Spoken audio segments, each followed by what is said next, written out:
Good day, ladies and gentlemen, and here is part 1 of 2 of my Dusk playthrough. Originally, these were 2 live streams, but I've since taken them down and edited out some of the boring bits. As always, please remember to like, comment, and subscribe. Good day, ladies and gentlemen, and here we are taking a look at Dusk. Dusk is one of my most requested games to do. I wasn't really all that interested in it, to be perfectly honest. I didn't think I liked the graphical stylings, and so I kind of just ignored it.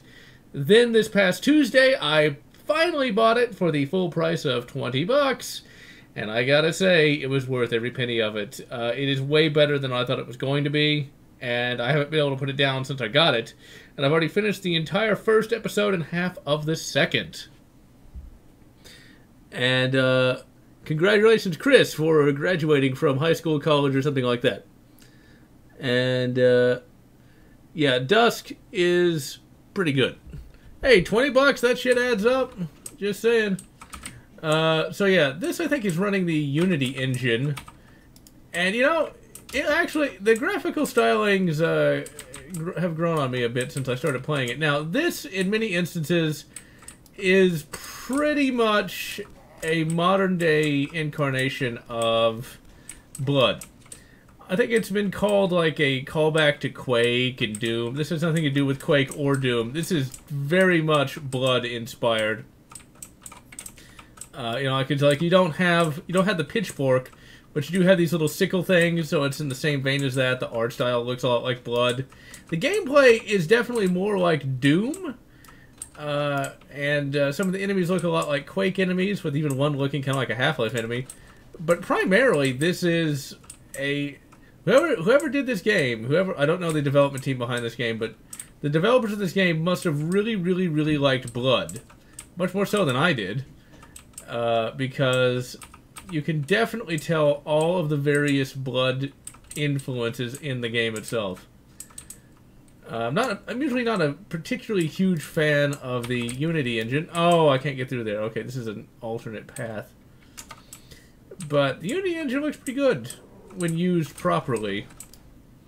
I really do like the weapons in this game quite a bit. I like the way I like the sound effects on the pistols. The shotgun is pretty interesting. It's that lever action shotgun that you don't normally see. Now, of course, in real life, the lever-action shotgun was really just kind of a stopgap measure more than anything else, and it was more of a marketing thing when it came to its design. It's like, well, you know, we make lever-action rifles, well, lever-action shotgun. Evidently, it wasn't very good back in the day, and, you know, you can get a lot of Chinese repros. And they're not bad, but it's like, meh. And, yeah, pretty much it's Blood. Will I ever review Blood on the channel? Yes, I will one day review it. I just haven't... I'm not that big a fan of Blood. I like it, but I don't like it that much. And so doing a review of that's going to be somewhat difficult.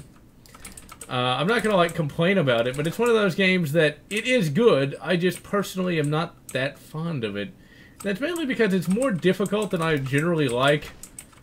It's very much a stop and start kind of game, whereas this has a Doom level of gameplay where you can run around shooting things, whereas Blood does not. Blood is very much a stop and start kind of game, and that's just something I never could really get into.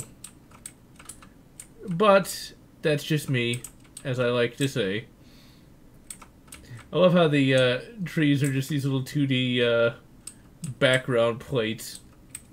I do find the morale system kind of interesting as well, just because it's sort of like an energy shield, but it's like how happy the Dusk guy is.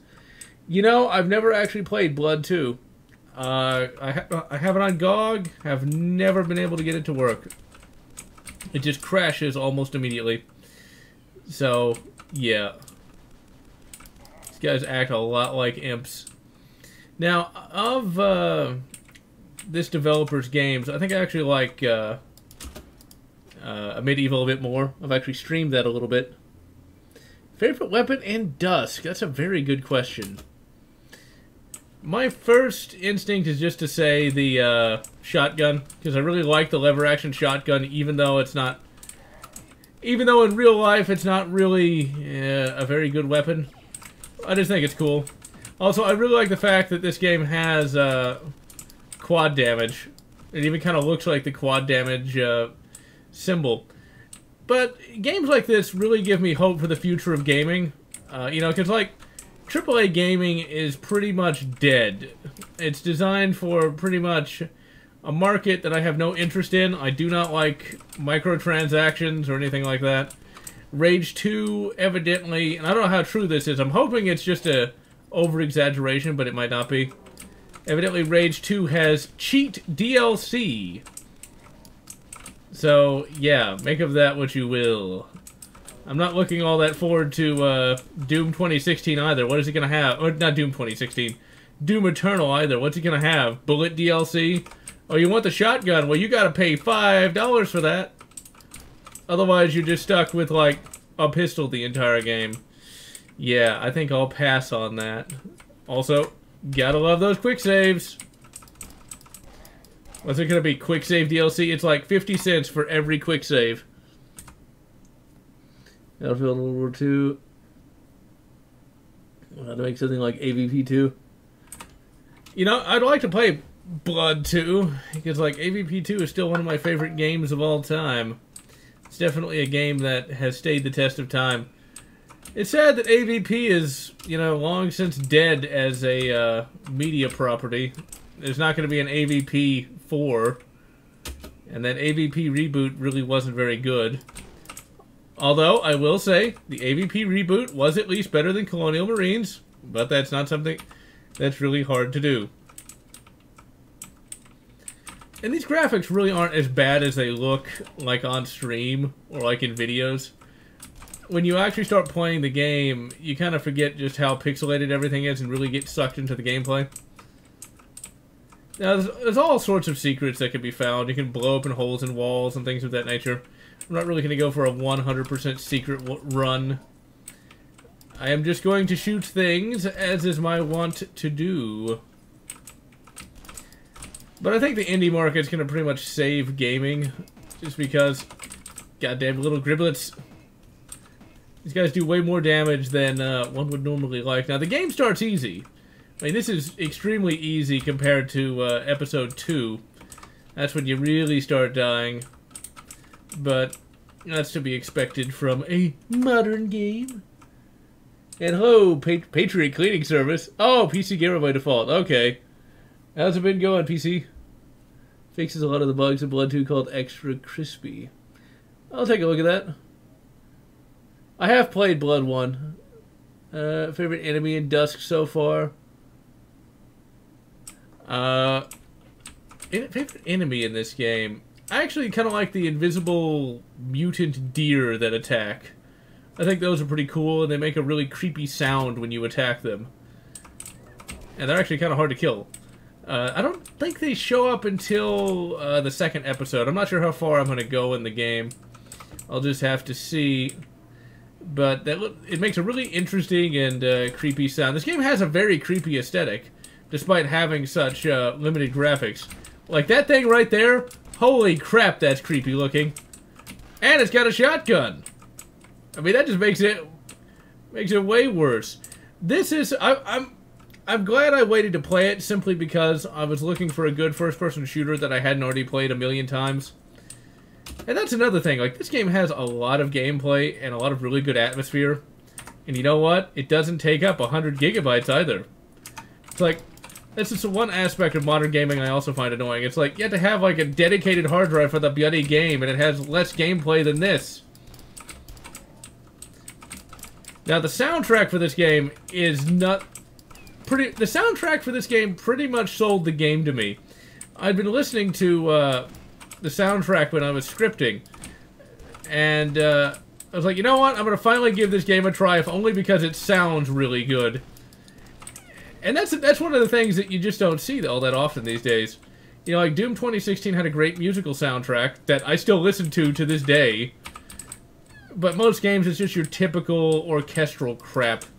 Now, keep in mind, I do like orchestral music, but when it all sounds like they're trying to rip off Hans Zimmer's Dark Knight soundtrack, it's like, god damn, come up with something new.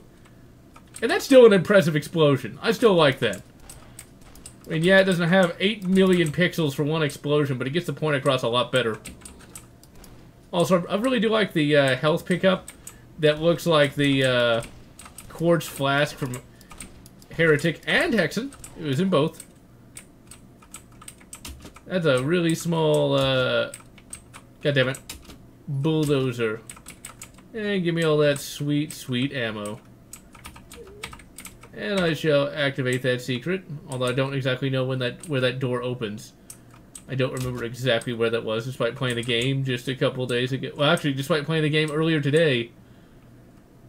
Can't remember everything. What are some creepy places in Texas? Could use a little more color. Yeah, it's a little brown, but I think they were going for that because blood looks a lot like this. Creepy places in Texas. There's a number of them. Number of different graveyards and things like that. I was actually thinking about that today.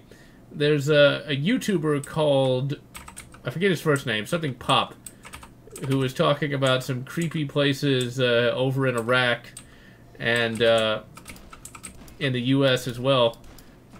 But there's actually been some creepy stuff that's happened, not here, but in a place I used to live. People walking up and down the stairs when no one's around, stuff like that. But there's a Civil War battlefield where there evidently are some ghosts. Creepy stuff like that. Yellow Road in Texas? I don't know, I haven't seen it. I'm sure there has to be one somewhere, but I haven't seen it. There's some weird stuff in Texas. Not weird as in scary, but weird as in kind of cool. There's actually someone who built a castle made of cinder blocks. I'm actually going to go visit that for my birthday. That looks quite interesting. Somebody just wanted to build a castle, and so they got a good enough job to support it. And I'm looking forward to seeing that. I generally like to avoid creepy places because the supernatural creeps me out, you know? This isn't grave robbing, this is prospecting. At least that's what they say in the Half-Life universe. I shall take all the gold and all the rivets, even though I don't think the rivet gun shows up in episode 1. And all the shotgun shells. The only thing I don't like about the game is I feel the weapon models are just a little too low poly for my taste. I like really detailed weapon models. That's one problem with that happened when games went to 3D. Is by book. When games went to 3D, I felt like the graphics got considerably worse. Give me 2D. I need to eventually get Ion Maiden. I think I'll get that next. That way I can finally try that. Although Ion Maiden, you know, it's yet another game made with the build engine, and I gotta be honest, I never was a big fan of the build engine to begin with. So, yeah, there's that. I mean, I like Duke well enough, and Shadow Warrior, but I just never was that fond of the build engine. That's a lot of griblets.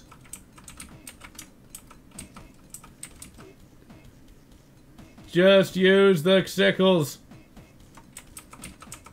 See, those guys really hurt. Like, really bad. I probably should have just shot them all, but I wanted to save my ammo. Save. How much of Texas is actually desert? That's actually West Texas. There is absolutely no desert around here. I live in the Gulf Coast region, so you have to drive pretty bloody far to get to the desert, and the desert really isn't that big either. Most of Texas is going to be forest, or, you know, kind of damp woodland kind of things. The desert actually covers only a very small portion of the state. To be honest, despite having lived here for some nigh on 30 years, I haven't actually even seen the desert part of Texas. So, yeah, that's something that the media likes to show, but the reality is it's a very small part that I personally have never even seen. The river was in the last map of the secret. Yeah, well. Don't pay income tax. I would we don't pay state income tax, if I'm not mistaken. I haven't actually thought about it. It's one of those things you get so used to just signing over a shitload of your money to the government. You just do it by rote. But that being said, there's still all that sweet, sweet sales tax. You gotta love that. Ugh, taxes. That is something that I need not think about on this great Valentine's Day while shooting various foes. Actually, give me the... This is not an assault rifle. An assault rifle shoots an intermediate caliber from a 30 or so round magazine. This is more like a light machine gun, but whatever. This is just a video game after all. Now, I really like this part here. It's a very nicely designed level. This is actually somewhat reminiscent of a level from Doom, and yes, I actually could picture that. This is from level 2. It's exactly level 2 of Doom. It's exactly like this. Although it's less a rocky area and more of a tech-based part of the area. And yes, it is Valentine's Day. You know, people like to complain about Valentine's Day, like, oh, it's a commercial holiday. Let's be reasonable. If you're actually spending Valentine's Day with somebody, you better like it. Because, let me tell you this, chicks dig the Valentine's Day. And, you know, it's a good day if you have someone to share it with. At least that's how I feel about it. God damn it. I think the Scarecrow Shotgunner has got to be my second favorite enemy in the game. Just because of how creepy that looks. Like, yeah, these graphics aren't amazing, but that thing is pretty scary, I gotta say. The levels in this game are absolutely excellent. The game developer here really knew what they were doing. And the medieval levels are a little better, but damn. Like, I haven't played a game this good in a very long time. Or, better yet, a game I hadn't played a million times this good in a long time. And this might as well just be the Blood remake. This is the closest thing we're ever going to get to a Blood remake. And I like what they've done with the gameplay. They made it a lot less stop and starty. It made it a lot more fun, in my estimation. The scourges of olden times. Oh, noes! Not the scourges. And slide under there. Shit, where the hell? There it is. Yeah, level 1's pretty easy. I kind of like the creepy atmosphere. It works pretty well with the writing on the wall. Now, what's kind of funny about the whole writing on the wall thing, it's something that Left 4 Dead 2 did quite well. Evidently, Left 4 Dead 3 was almost completed, but they just shelved it for whatever reason. Which kind of sucks. I wouldn't have minded seeing a Left 4 Dead 3 with a few minor improvements, such as vehicles. I would like to have seen that. But at least we still got Left 4 Dead 2. Left 4 Dead 2 is 10 years old, because that came out in 2009. The Intoxicator. Now, before the SJWs ruined the SCP website, there was an SCP that looked a lot like this. That was supposed to be immortal, and it just, like, ate people. Now, sadly, SCP has satellites that turn people into, well, never mind. Don't want to get taken down by the Gulag. This is a fairly easy boss, though. All you gotta do is just hide behind the pillars. I do like the Gibbs in this game, though. Well, creepy voice guy, seeing as how he was literally the first boss, must not have been a very good pet.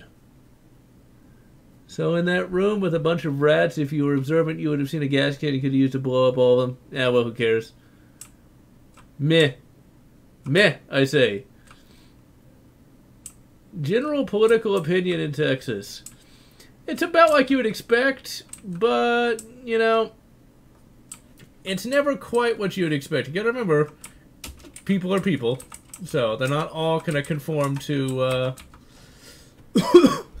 they're not all gonna conform to the media perception. Like, case in point, Houston is actually much more diverse, but not diverse in the bad way, with like a bunch of SJWs or stuff like that. In fact, what's rather interesting is Houston actually has a blue mayor, believe it or not. And he's really not that bad, I gotta admit. And his speech, his acceptance speech, wasn't smug or self-righteous or anything like that. And I was quite impressed, actually. And he's done an okay job.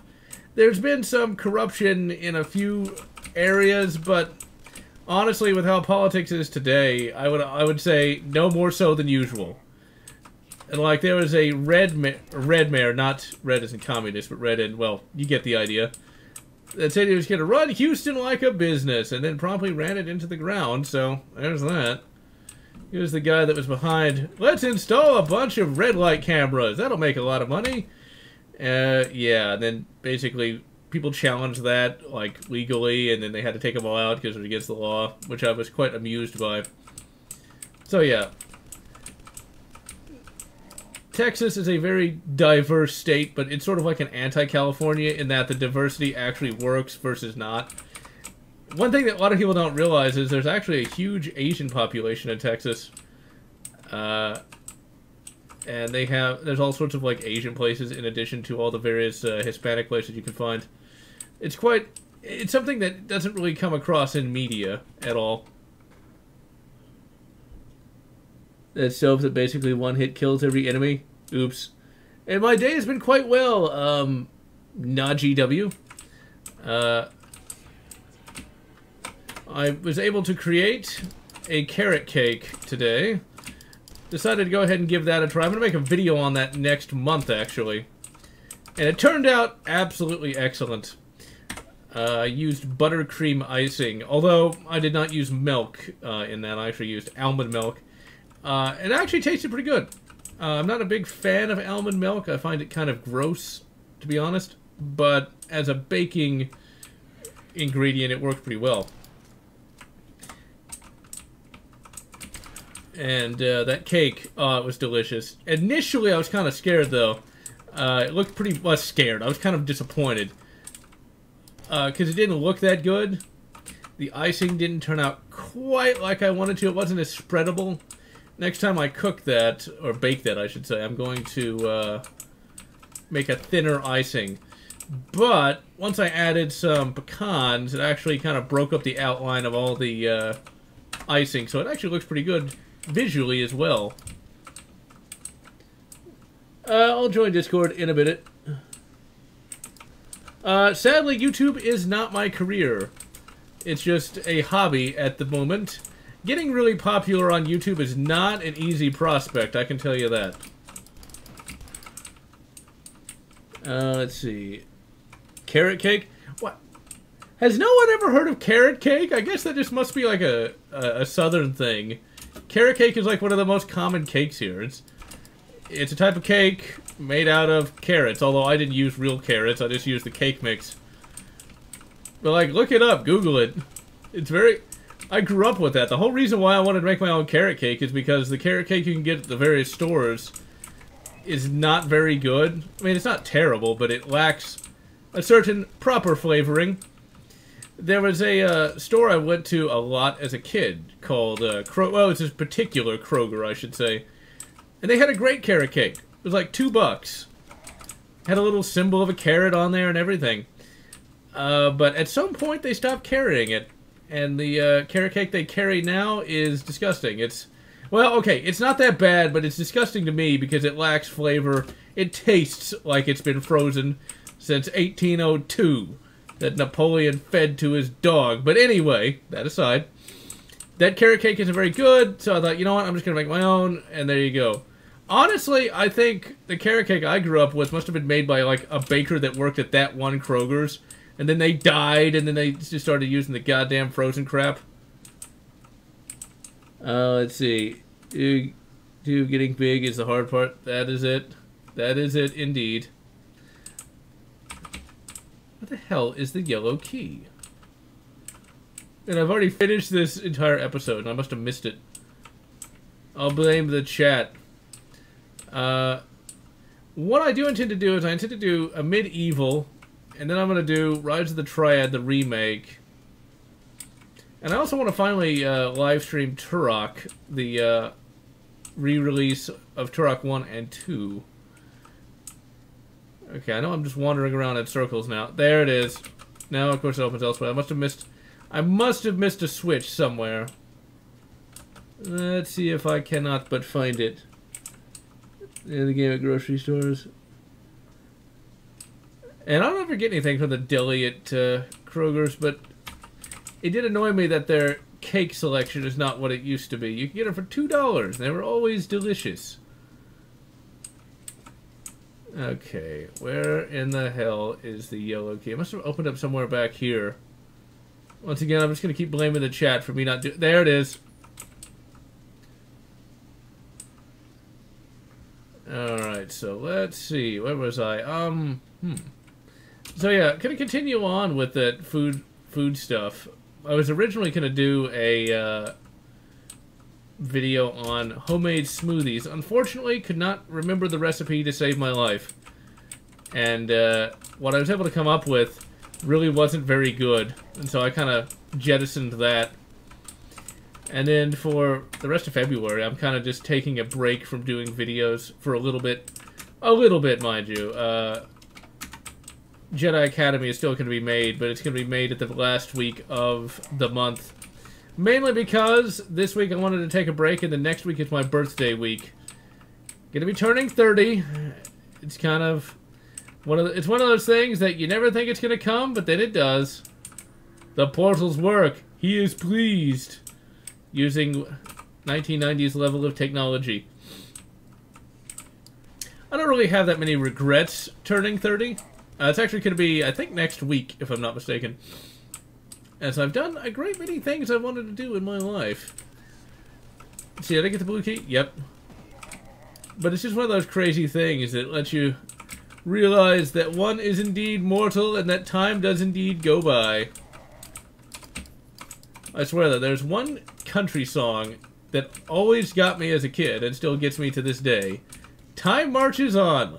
Google that. Like you will literally be more depressed than you could possibly imagine. That is the most depressing country song I've ever heard. And but that's generally country music for you. Of course, that was back when country was still country. What do I do for a living? Nothing particularly amazing. It's not really what I like to be doing, but due to some events that took place around 2014, it's kind of what I'm stuck with at the moment. But, pays the bills, I suppose. Eventually, that too shall pass. Although what I intend to do this year, and I've already gotten some work done so far, is I'm going to finally try my hand at writing. I've always had a desire to write, and I've always been a halfway decent writer with what little I have written. And I was finally able to come up with an idea that's somewhat different, but it's actually something I want to write. And something that actually will be fun to read.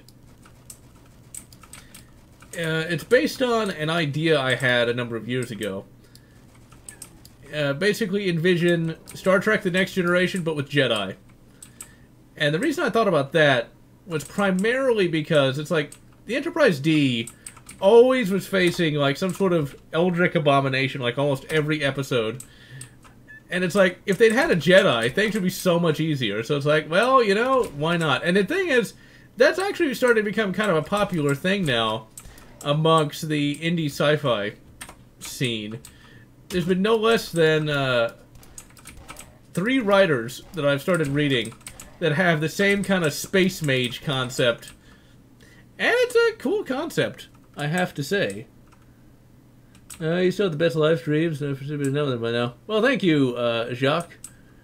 Erotic novels? Oh, my. I know you mentioned that in an earlier live stream. See, those things can actually work pretty well if the writing is good enough.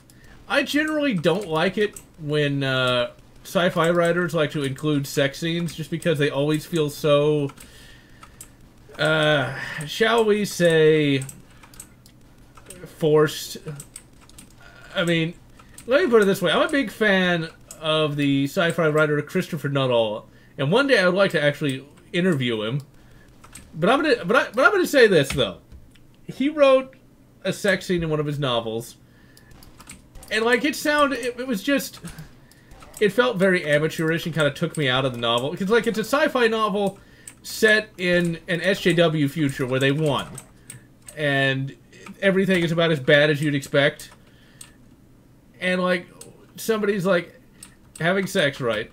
And then they say they exploded in glorious orgasm. Now, I don't know about you, but there's a lot of ways to describe that, and that's not the words I'd use. Just saying. It sounded really silly. To the point where it's like, you could have totally cut that out, dude, and it would have been a lot better novel for it. And speaking of novels and novelists, the previous week I went to my local half-price books. I already mentioned this, but I want to mention it again because it was so cool. I got to meet Larry Correia, and I actually started reading his the book that I got there. Actually, let my grandfather read it first because he's a fan as well. Son of the Black Sword 2, House of Assassins. And it's off to a good start so far. It's definitely a blood and gore kind of book, but I have to say Larry Correia's writing has actually improved considerably since his early Monster Hunter days. Let's see. Write a cyberpunk story. I never really got around to actually starting and completing it. Writing is very difficult. That is for sure. And one day that book will be finished. I say one day. That my goal for 2019 is to start and finish book 1 of that. I've already kind of planned out a trilogy, because everything's a trilogy these days, of my Star Trek Jedi thing. The Star Trek Jedi thing actually is a very old concept for me, because like I'm a big fan of Star Trek and I'm a big fan of Star Wars, and I'd really like to see a Starfleet officer with a lightsaber. Now, of course, when writing something like that, you can't give them lightsabers. You can't call them Jedi. They can't... And one of the things you also have to do is you kind of have to reimagine the whole Jedi concept, and that's actually something that's pretty good. That's one of the reasons why I don't really want to write fanfic. Not only because fanfic doesn't get you paid, but you're kind of stuck within the strictures of that universe. Because there are some issues with Jedi. It's like, why does Luke, when he creates his Jedi Academy, like, want to train people who are obviously crazy, or who are going to go crazy? You know, you might want to have a little bit of a background check. We need some common sense Jedi legislation, ladies and gentlemen. It's like when a guy is like frothing in the mouth and calling everyone weak, or saying that the weak must perish so the strong may prosper, maybe you shouldn't train them to use, you know, magical space magic. Magical space magic. That's kind of a redundant statement, but whatever. How come you have no moderators? Simply because there's not that many people to show up. I'll be honest with that. It's like if I had like 1,000 or 100 people show up, okay, then that'd be a problem. But, and this is where I'm not actually, I don't want to jinx myself, so I'm not going to say it. Yeah, not that many people show up. I'm going to leave it at that, just so nothing bad happens. But that's why. But if I needed some, I have several people I would trust to do so. Now, where is... Okay, but... No going back now. I remember this level being a little difficult to figure out. Now, I do like the coloring here. The brown and the red really do look pretty good, although I keep expecting the TMNTs to show up at some point. And then, are the Jedi in truth evil, but the lesser of two evils? Well, that's a good question. You gotta realize when it comes to the Jedi that there's different interpretations on what they do and how they do it. The whole kidnapping kid thing is bad, but Luke didn't do that, and the early Jedi didn't do that either. The Old Republic Jedi, shortly before Order 66, were in the throes of decadency. Like, they were really decadent. They're sort of like the latter-day samurai. They were more concerned with, you know, looking good and contemplating their proverbial navels than actually doing anything intelligent.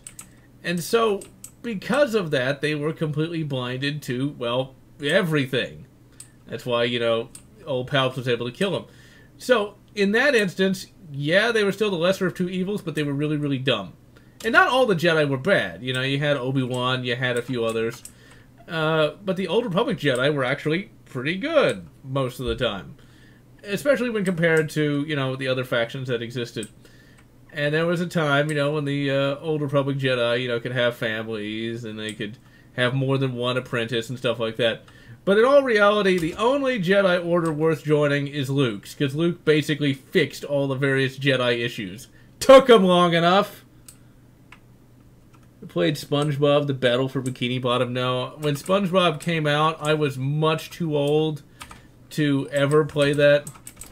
Or to ever watch that show. So that, even if I hadn't been, it's one of those things where, that really wasn't my thing.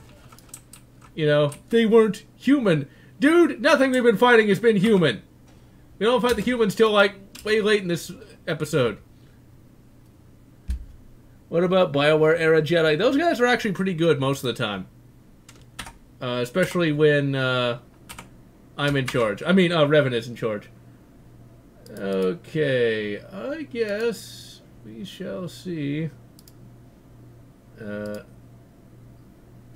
One moment.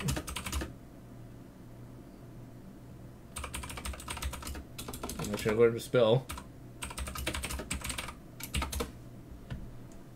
And that's still a horrible misspelling, but whatever. Yeah, I wouldn't be surprised if the old SpongeBobs had some sort of adult jokes, but then again, as a fan of the Cartoon Networks, that was nothing new for me. Okay, and I'm joined by Reginick. Or is it Rainick? I can never remember. Because I always misspell it Reginick because, in fact, that's how I read it the first time. It's okay. It's a common thing. But yeah, SpongeBob. We going? As for SpongeBob, yeah, they do have some adult jokes, but that being said, it's not going to compare to the Warner Brothers and Nickelodeon of the 90s. They had a lot of adult jokes. They tried their best to get past censors. Yeah, see, you know, Ren and Stimpy was really not my thing. Well, it's not even Ren and Stimpy. They're talking stuff like Animaniacs. Oh yeah, I forgot about them. You know, there's a lot of those shows I ended up forgetting about because at that time I don't think I was a big fan of Animaniacs, although I did warm up to them as time went on. Pinky and the Brain is one of those shows that really straddled the line between kid animation and adult. I remember that actually came on primetime on some local channel for a little while. Warner Brothers had the WB, and that was kind of their shtick. So it's one of those things where it's like, is it for kids or is it? It works for both. It was kind of like The Simpsons, to a different. Alas, the kids today get nothing good. They get, although you know there are some decent animated shows for the children's these days. One of those Avengers shows wasn't half bad. It even had this. What they've been doing before Star Wars. As far as I'm concerned, Star Wars died in 2014. Everything else is just I don't even know. Know who I should buy a civilian AK-47 from? Right now, I would wait for Palmetto State Armory to get back in stock. They're doing an okay one, and they're about to introduce one with Fabric National Cold Hammer Forge barrels. Damn. I like the sound of that.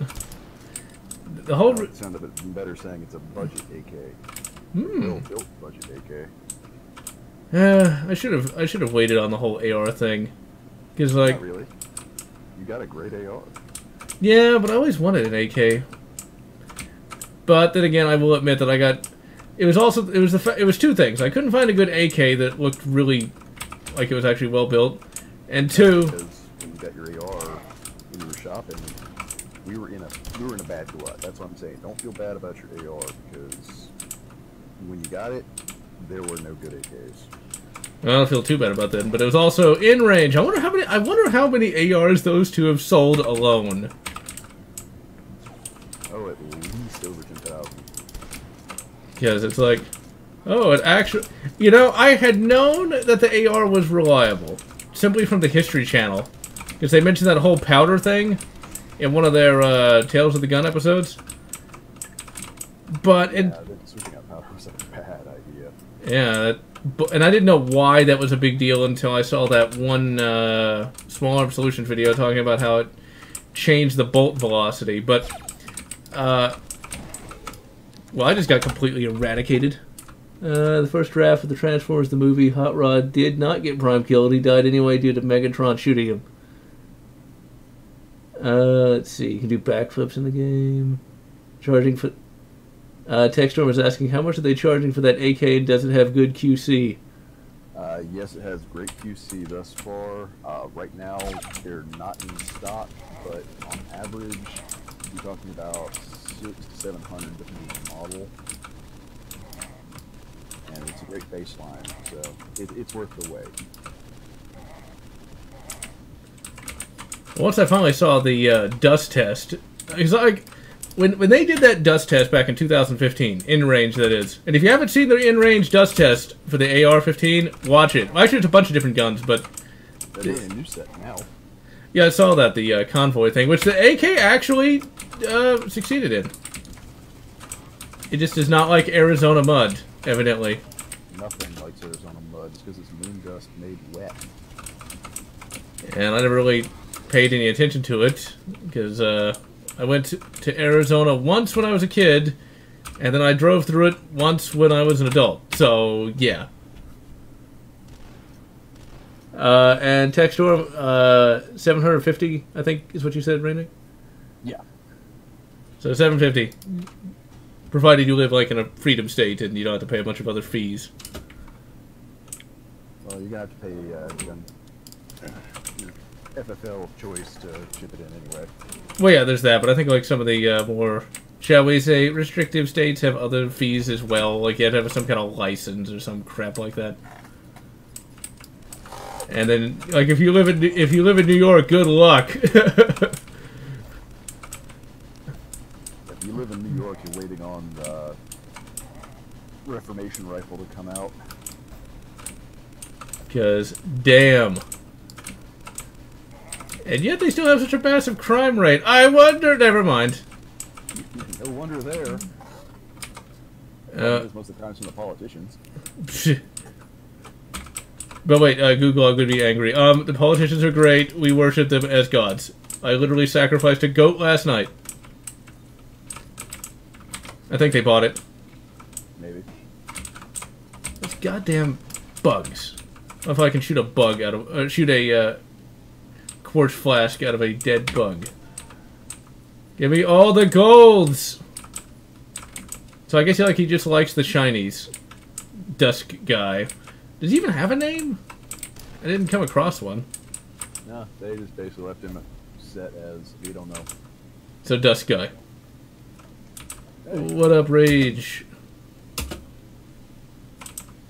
Death, destruction, the world, that kind of stuff. Yeah, What? dogs living together, mass hysteria. Or lots and lots of snow. You're living in a winter wonderland or a horrible winter waste. No, now it's turning into a giant slosh. Oh, jeez.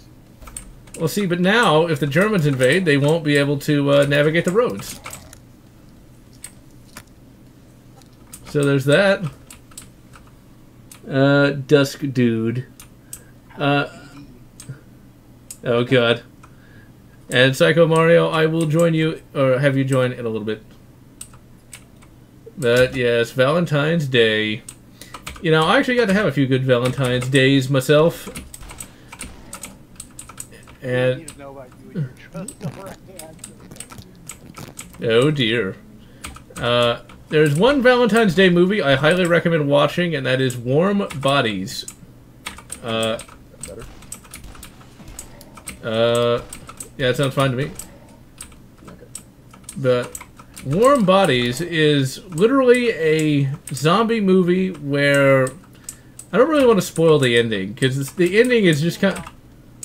Came out during the Twilight craze. Actually, it was a book first, and then got adapted to the movie. Oh, it's a book?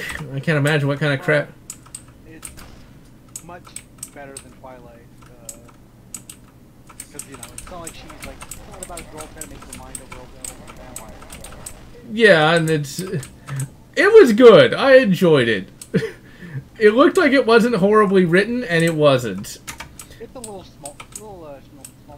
Yeah, like, the cure for zombism is love. Yeah, the power of love. It's a curious thing, you know. Yeah. Speaking of zombieism, we've got virus, which is threatening Texas, and there is. I mean, I guess if you want a better love story, it'd be Killing Dead 3. That one too. Oh yeah, the Like shrapnel. Oh, well, you know, I'll be honest with you. I have seen people in real life have more piercings than that. So yeah, that's actually pretty tame. Warm Body was decent, but I don't know. I think Fido was a better kind of zombie movie. Though it wasn't a love story. Yeah, Fido was a bit different. For those who don't know what Fido is a film from 2008 where zombies are used as domesticated servants. It's in the 50s. Well, it's set like in an alternate 50s. It's supposed to be after the zombie apocalypse like killed everyone. I think like the kid went on to become like a fairly famous actor, although I don't know who it was. And there's like the kid's girlfriend also became a famous actor as well, but I don't know who they are either. I know the main actor in Warm Body is the same actor that plays the Beast in the newer X-Men movie. Oh, it was? I didn't know that. And Corey Cox, the Valentine's Day is going well. What were you gonna say, Ray? I'm about to say, in the case of Warm Bodies, it goes from a zombie movie to the Beast. It's kind of an interesting switch of career. Combine, I don't know if the volume is low. It's loud to me. And I'm looking at desktop audio here, and it should be loud enough, at least according to the equalizer. Yeah, because it's all on the green. So I don't know, maybe your volume is a bit low. It's not you, it's me. Wait, no. Let's see, where was I? Hello, it's me again. Textstorm, I believe the AK company was Palmetto State Armory. Yes, PSA. Well, the game's supposed to be quiet because so everyone can still hear me and the co-commentators. See, we can sound fancy. Palmetto State Armory. Is or educated. Exactly. He He went to law school and became a lawyer. I'm joking, by the way. Because that's what happened to one of the kids in Home Improvement who left acting and became a lawyer. Also, the guy who played Puma Man. Yeah, the guy. I looked him up. The guy who played Puma Man from Puma Man went on to become a lawyer as well. I guess it looks up to anybody. Puma Man. I only know it from MS3GK, but Puma Man is a superhero movie from like the 70s about a guy who. Is there a porn parody called Puma Man? Yeah. I wouldn't be surprised. Although what I find funny is a lot of these porn parodies actually make for better movies than the movies themselves. Avatar. And most notably, Last Jedi. The Last Jedi porn parody was actually pretty good in terms of story. No, just Google Puma Man and you'll see. No, you look it up. Look him up on YouTube. He flies in front of a green screen, and it's. Well, it had Donald Pleasance in it. It made me think of that TV show where that guy turns into animals. Animal Man, I think. I don't know. Oh, Manimal, I think is what it was. Oh, yeah. And he actually did a crossover, and I remember this, with, I can't remember what his name is now. It's either Radio Man or Night Man. I don't remember. It was like a... Wait, which man? Night Man. Oh, Night Man. And who's Radio Man? Isn't that what the aliens in the Battlefield Earth called the humans? Called them animals or something? Man Animals. You filthy man animals were doing pathetic crap in those caves when I was taking over the world. Oh. Conversation types going all over the place. Hey, you know, that's how it's supposed to go. I'm fighting the Duke brothers. Okay. You know, Warm Body sounds really good. I know, it does. What was really funny, though, about seeing that on Valentine's Day, and I didn't really pay attention to it at the time, but evidently crowd watching was more funnier than the movie. because all the chicks were like going crazy over it. All of the I suppose it beats train spotting. of which I've never actually seen. Oh, the movie's good. The actual hobby is something for sad people. Now, what is that? Like train spotting? I'm assuming that's like not what I'm thinking of, where people are like looking at trains, comparing the models, and all the rest. Yeah, actually that is. Except that it's down to, okay, what number train is that? Oh, it's one of those things. I never really found like modern day diesel engines to be that amazing. Like the old steams were always pretty cool. And yes, that's what you call them, steams. Not steam engines, just steamed. Be they hams or otherwise. And well, regular Joe, it's better to not have a Valentine than to have a bad one. Let's just put it that way. At least that's how I feel about it. Last of Us. You smoke it, man. You don't keep. Well, I feel like that could be... If that meme was still in existence, you could say that. That's the steamed hams meme from Simpsons. Or like Skinner... Is guilty of heresy. But they're just burgers from Krusty Burger, even though it's just a meat-flavored sandwich. Made of spider eggs, evidently. Still heresy. Steaming it might actually kill the living spiders in the sandwich. No, I'm actually drinking Surge Lots. Thanks a lot. Implanted into my... Really? I was just joking about that. I didn't mean for you to actually drink it. STD, aka pissing on Gene's grave. You know... That just sounds gross. I wouldn't be surprised if they did that, but, you know, here's something that's not popular. Once Gene Roddenberry left Star Trek, the show did get a little bit better. Just compare Season 2 to Season 3, although Season 2 is not his fault, because there was that writer strike. Well, are we talking TOS or are we talking TNG? TNG. Okay. TNG I'll give you some, because when Roddenberry left, they had to get creative, like really creative, because they realized, hey, we're on death's door here. As of today, Discovery still hasn't been renewed for Season 3. Yay, I mean, Thanks Satan too.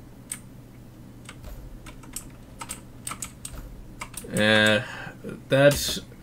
When you don't have proper writing... See, here's the thing. You know, if the writing had been good, if the characters had been interesting, then I think people wouldn't have cared if the tech was all wrong or anything like that. You know, it's like, okay, yeah, they got this, but you know what? It's a visual reboot, fine. However, the writing was so bad, the characters so heinous, it's like, nobody wanted to watch that crap because, well, it was pretty bad. So, some talk things they might be putting all the projects on hiatus for a while and, like, changing the people running CBS or something like that. I don't know. Well... Actually, we might see a merger of CBS and Paramount, because Summer Redstone's daughter she can't do it on her own. She is under injunction right now where she cannot force a merger, but she can suggest one. We shall see. I think they know that if they can't succeed with Picard, then any other product they buy is going to prevail this way. See, they could succeed with Picard if they had real writers, and they're probably not going to have those. Because a lot of these people have gone off the deep end. On similar celebrity news, we of course have the Vic, yeah, there you go, that guy. And Vic Mignogna. Okay. They're trying to say he did all sorts of sexual harassment and stuff like that, but there's no actual evidence, and they keep changing their stories over and over again. That and the fact that their main witness just like is constantly going through the. I don't remember what he said. I don't remember what he did. I thought there was evidence, but then it turned out later on that it was actually photoshopped or something. It's falsified in some cases, and in the case of the latest witness, her story basically holds about as much water as your average spaghetti strainer. So yeah, what was really annoying about that is he ended up leaving a lot of. Well, also we got fired. That's actually more aggravating than annoying. But he got dropped from a number of conventions. But thankfully, he's still coming to Houston, and that's quite good. I think it was because those pictures were circulating around. See, like, I didn't even know there was anything. I didn't. To be honest, I had no idea who he was until I saw Star Trek Continues about a year ago. I didn't know he was like this big name voice actor. Like, I had no clue. We live in creepy times where people just manipulate pictures, video, voice, and they spread around. Oh yeah. That is something. There's going to have to be some sort of legislation passed at some point to protect against that. There already is. Legislation that works. Let's put it that way. It requires police to enforce it.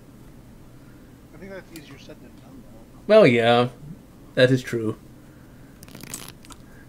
And I don't think there's too many 545 things being not 545. Wait, what is it? What is the AK-74? 545 by 3. Yeah. It was, The AK-74 is 545. Okay. No, I there's. don't know much about that voice actor either.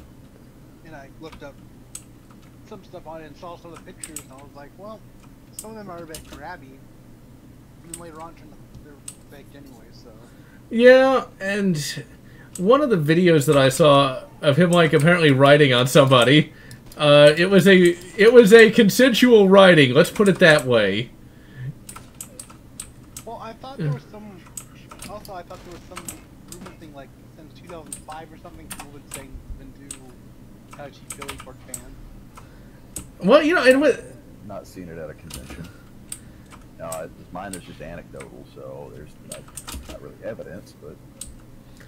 I guess the big problem with that is... I think that there'd be enough security people would know things. I don't know. You would think that, and remember, grabby according to them and grabbing according to anyone else, like, you can just, like, put their...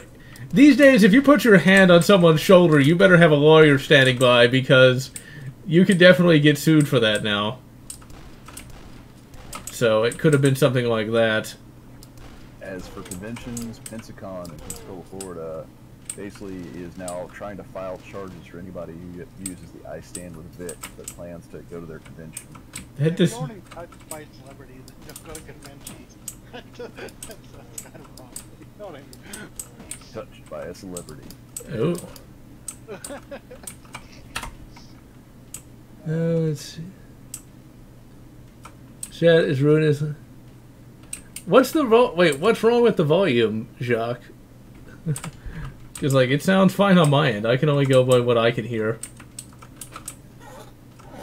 Because if everyone's quiet, I can't hear anybody being quiet. So, okay, hold on a second. Just in case everyone sounds quiet, let me go in here. Touched by a celebrity. Okay, and alright, so what I'm going to do...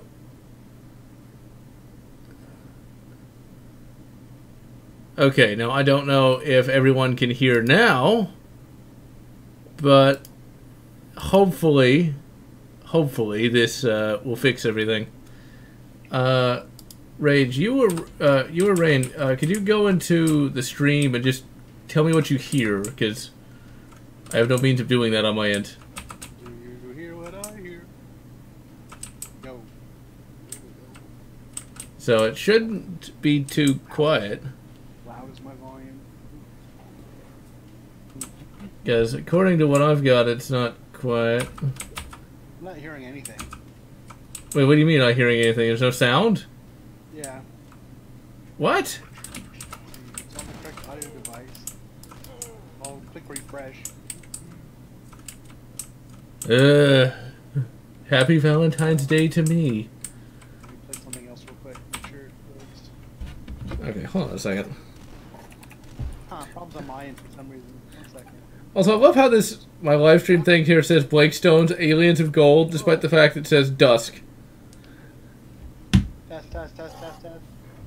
Testing. I thought I heard my voice. You're really loud. Okay, both of you are low? Are you sure? Pretty sure. Okay, that shouldn't be. It shouldn't! Everything should be fine. La la la la. Everyone's user volume is as loud as it can be. Weird. Maybe I'll project louder. Okay, how about now? Still very. Let's see. I know what I might have to... Okay, let me bring that up. That means I can talk shit about your fans and they can't say it. No, I'm kidding. There we go. That's better. Okay. I'll bring that up to there. Okay, I'm going to lower you down to here. Well, you know what? Well, you know what happened, don't you? When I What? plugged in the microphone, I forgot to set it as my main microphone on. Okay, I'm gonna mute the stream audio. I don't like hearing you twice. On OBS, and so when I could easily fix it just by relaunching the stream.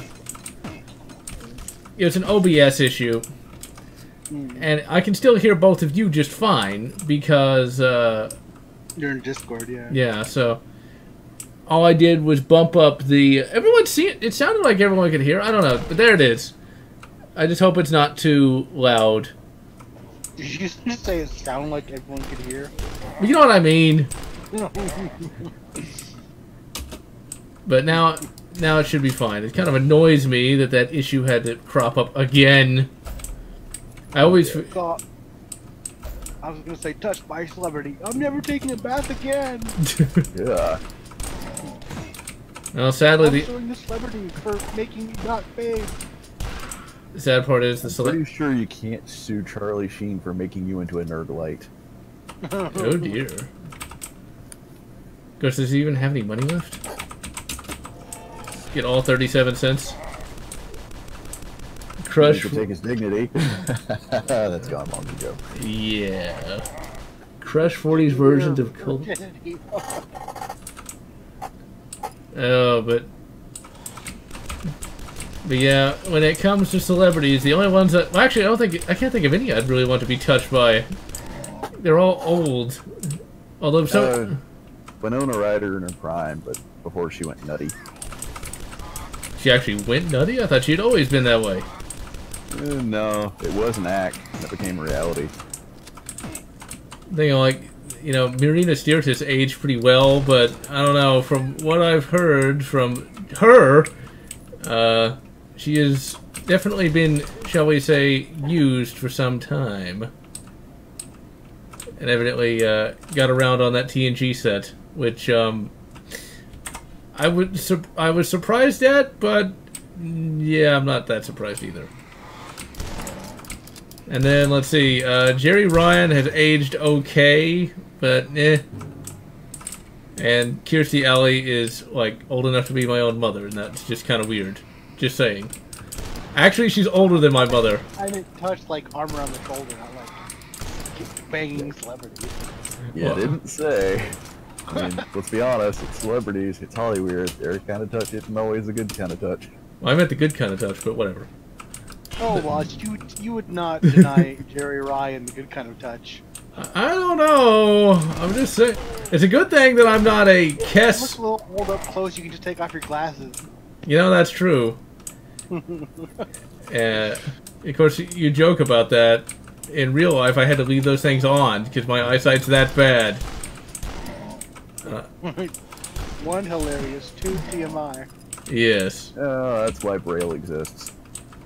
Yeah, even then, that wasn't an easy prospect. Of course, if I had contacts, of which I had a grand total of one pair left, and those things ain't cheap. No. You don't have to like wear the like band around the back of your head so your glasses don't fall off. Well, you know, thankfully I didn't have to worry too much about that.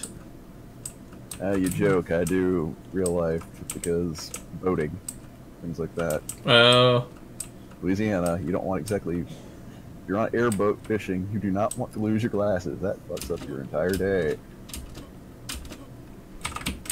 See, the glasses I have now are much more stable than the older ones I have. Or, I say have because I still have them as spares, but still, those things just positively flew off if you barely moved your head. You destabilize your old glasses.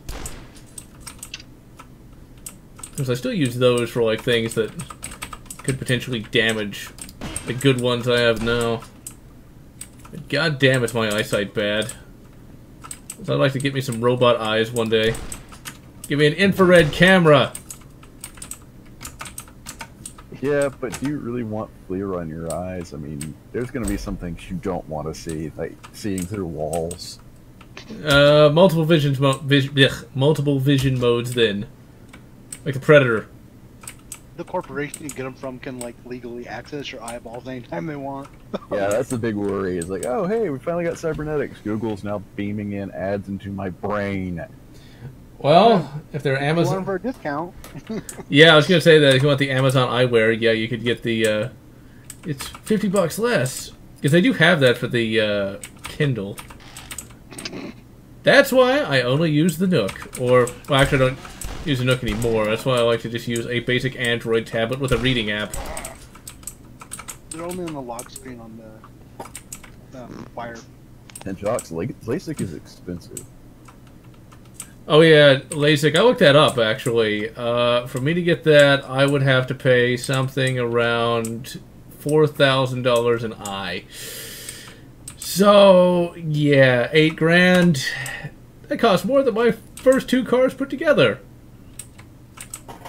So, one day, or I'll just wait for, you know, infrared, you know, base night vision, all that good stuff like that. Maybe, like, have, like, lasers installed so I can, like, vapor... never mind. I'd settle just for standard vision, but yeah, LASIK will not fix my right eye. It's done. Yeah, but, like, you could, like, hide a small bomb in there. Like, Nick Fury did. It'd have to be made out of titanium. Otherwise, I'll be taking anti-rejection drugs for the rest of my life. Hey, you know what? You made me think of the villain in the Last Action Hero. Oh, yeah, where you had, like, the little, the glass eye that was a bomb, and... Last Action Hero, why do people hate that movie so much? That thing was great! It's because they're They're expecting a serious action movie instead of a glorious cheese fest. It still kind of works as a base action movie, though. In some instances. I mean, they're... you know, I hate to admit it, but I do know that exact line. It's, and I forget it just as soon as I want to say it, too. It's Tacona phrase, but I forget the first part. EA The VR. movie is an absolutely glorious cheese fest. The people who don't like it have a severe allergy to Gouda. I'll say. is also a great action comedy. You know, I've not seen that. One of these days I need to actually sit through it. Audio issues, how I hate them. But that audio issues have plagued the channel since the beginning. Like, before I even did any streams. Always with the game audio being too loud, my voice being too quiet, the microphone not being plugged in.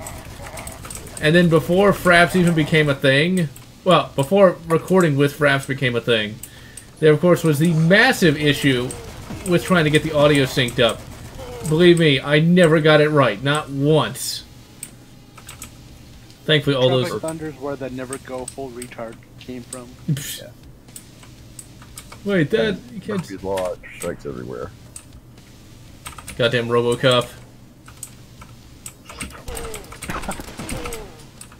Murphy, it's you. You asshole! No wonder they shot him so many times. But anyway, now... Son of a bitch. Yeah, that was brutal. Yeah, the rated...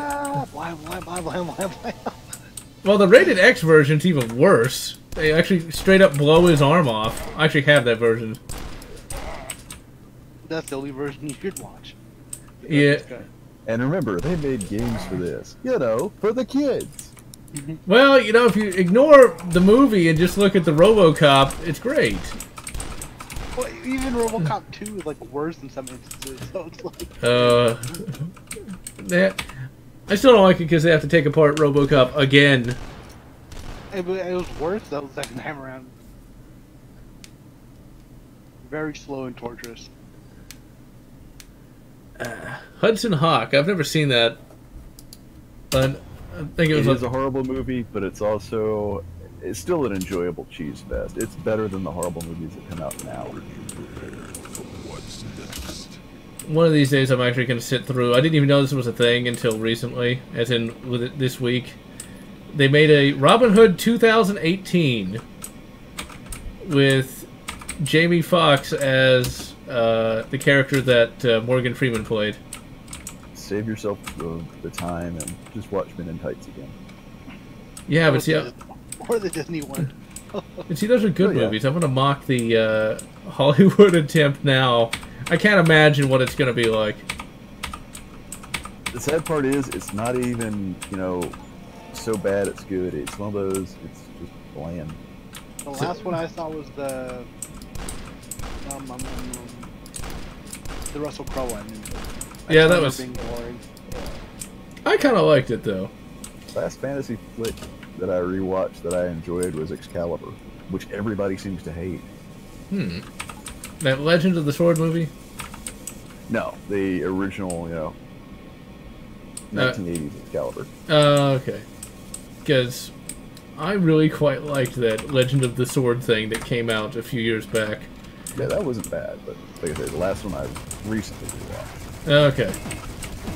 Experiment 1, a flaming horse. Now, the first time I saw this, by which I mean Tuesday, the first thing that came to mind was the Pokemon Rapidash from the late 90s.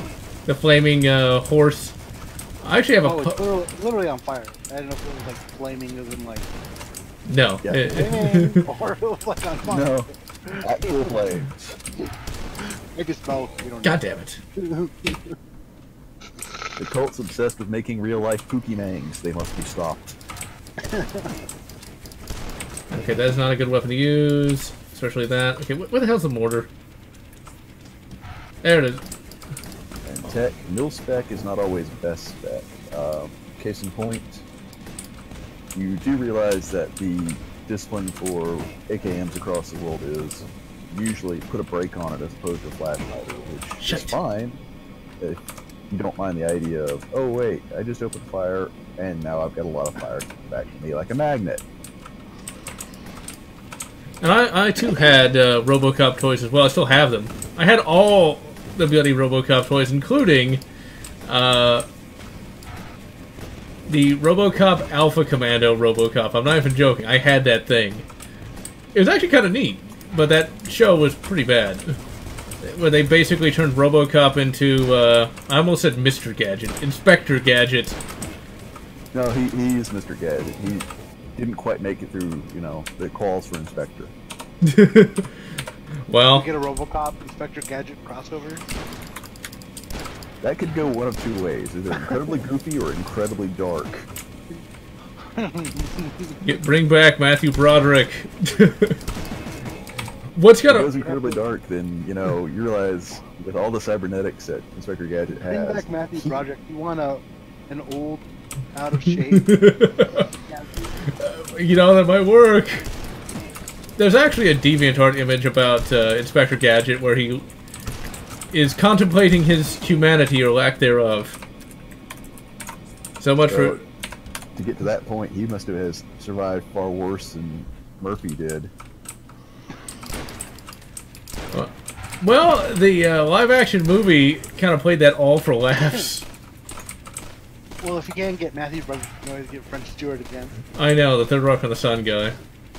Now that is a show, Third Rock on the Sun, where most of those actors were actually fairly popular to begin with. But the one that really surprised me was the kid.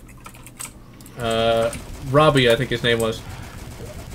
He went on to be Robin in Dark Knight Rises. Joseph Gordon-Levitt. Yeah, that guy. It was Tommy. Oh, whatever. Should have been Robbie. It should have been Robbie because it'd be perfect. He was Robbie in the show, and then he became Robin. I don't know why. The Rock from the Sun kicks ass. The show's timeless. Yeah, it really is. I never asked for this. Cliffhanger. That is another movie that... A message from the big giant head. That was William Shatner.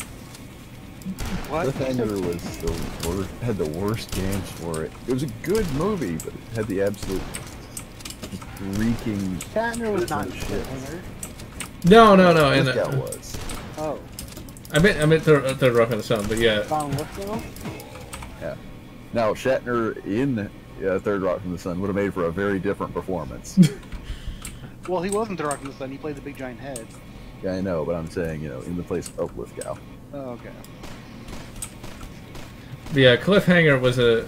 Cliffhanger is one of those movies that fall into obscurity that was actually pretty good. Where Lithgow was a villain. Demolition Man fell into obscurity for a while there. Yeah, before it became true.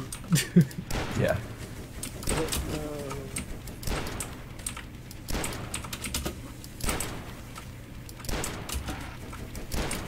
I still say if I had unlimited budget, you know, Finally. and unlimited pull, goofiest thing I can think of doing, take Danny Trejo and have him as a starring role in a romantic comedy.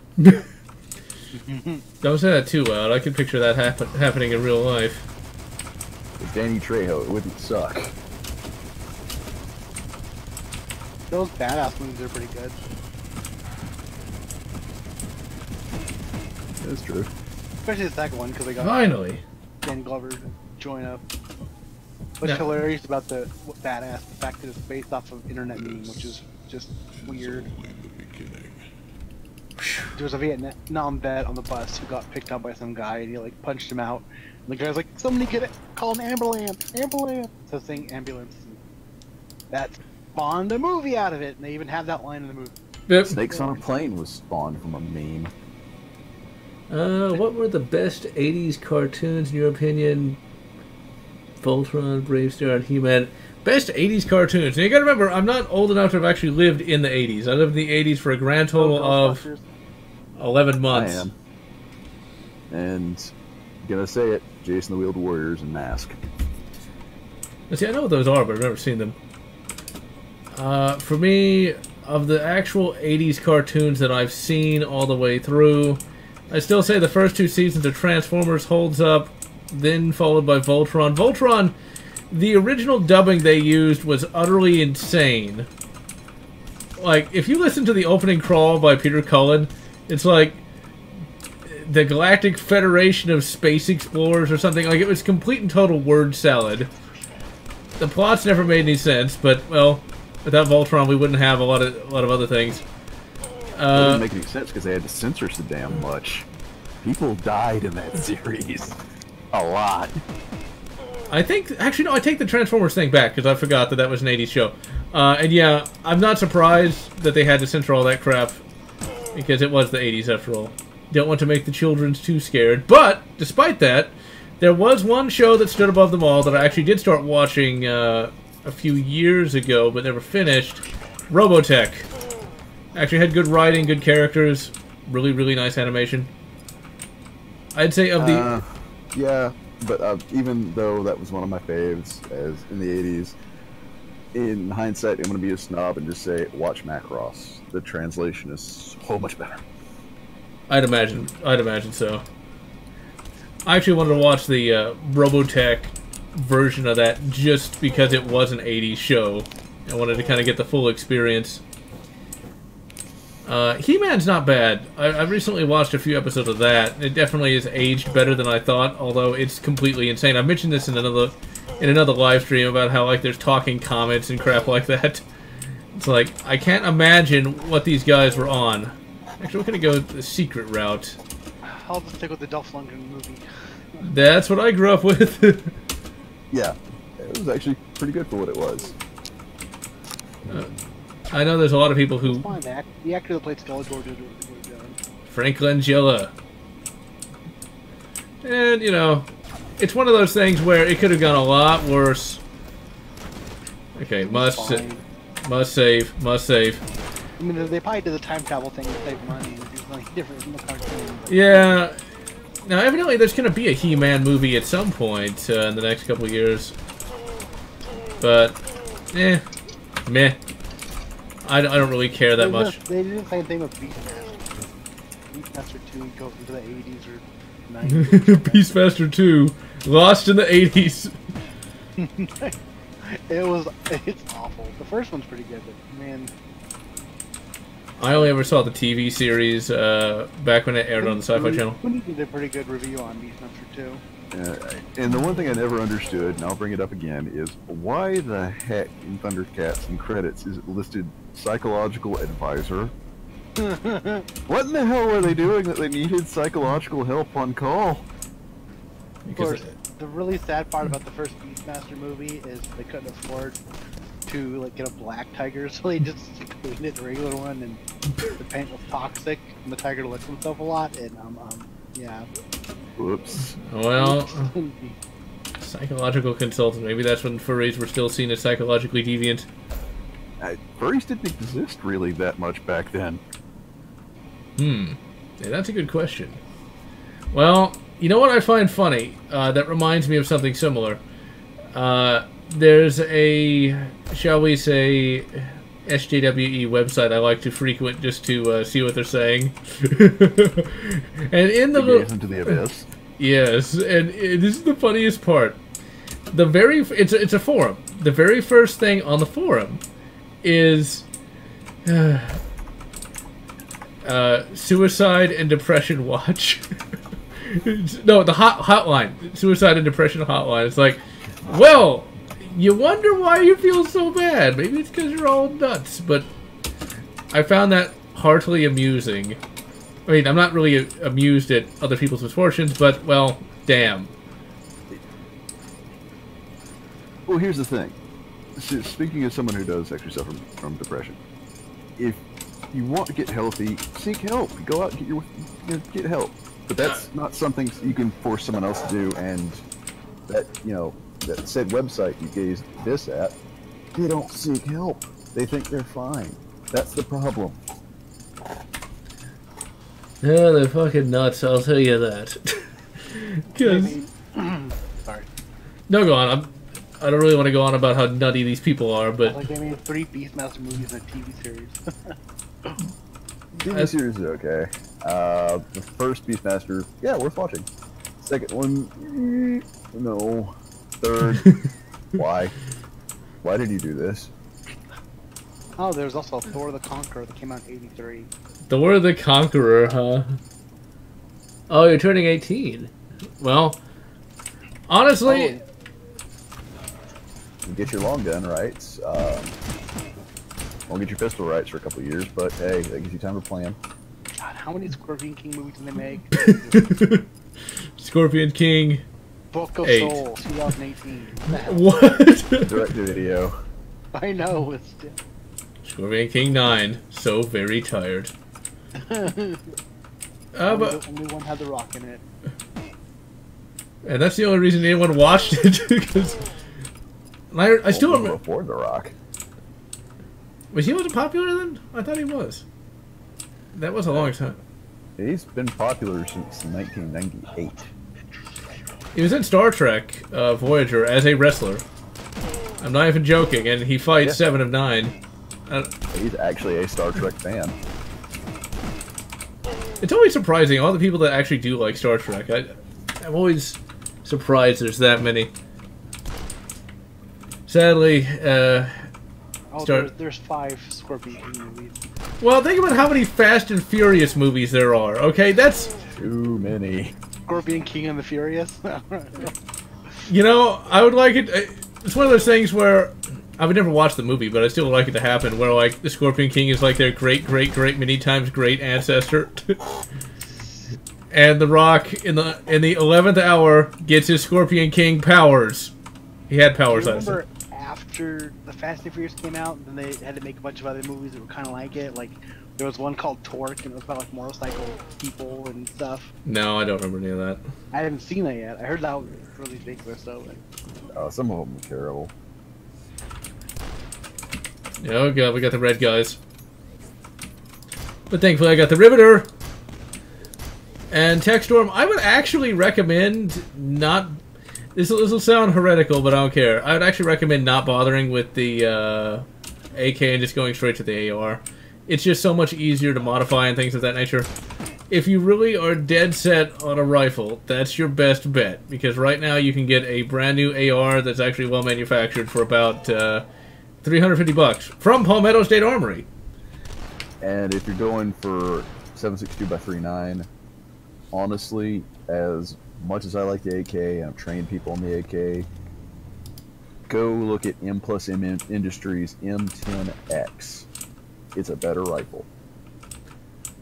So yeah, I mean, AK is great, but we live in a world with technological innovation. It's just not. It's hard for me to say, like, it's just not good enough anymore, but it still kind of is. I don't know. For the money, I would still recommend just the AR. Like, if you don't want a bunch of red dot optics and things of that nature, you can just put a rear sight on it and be done. You know? Yeah. So Torque came out in 2004.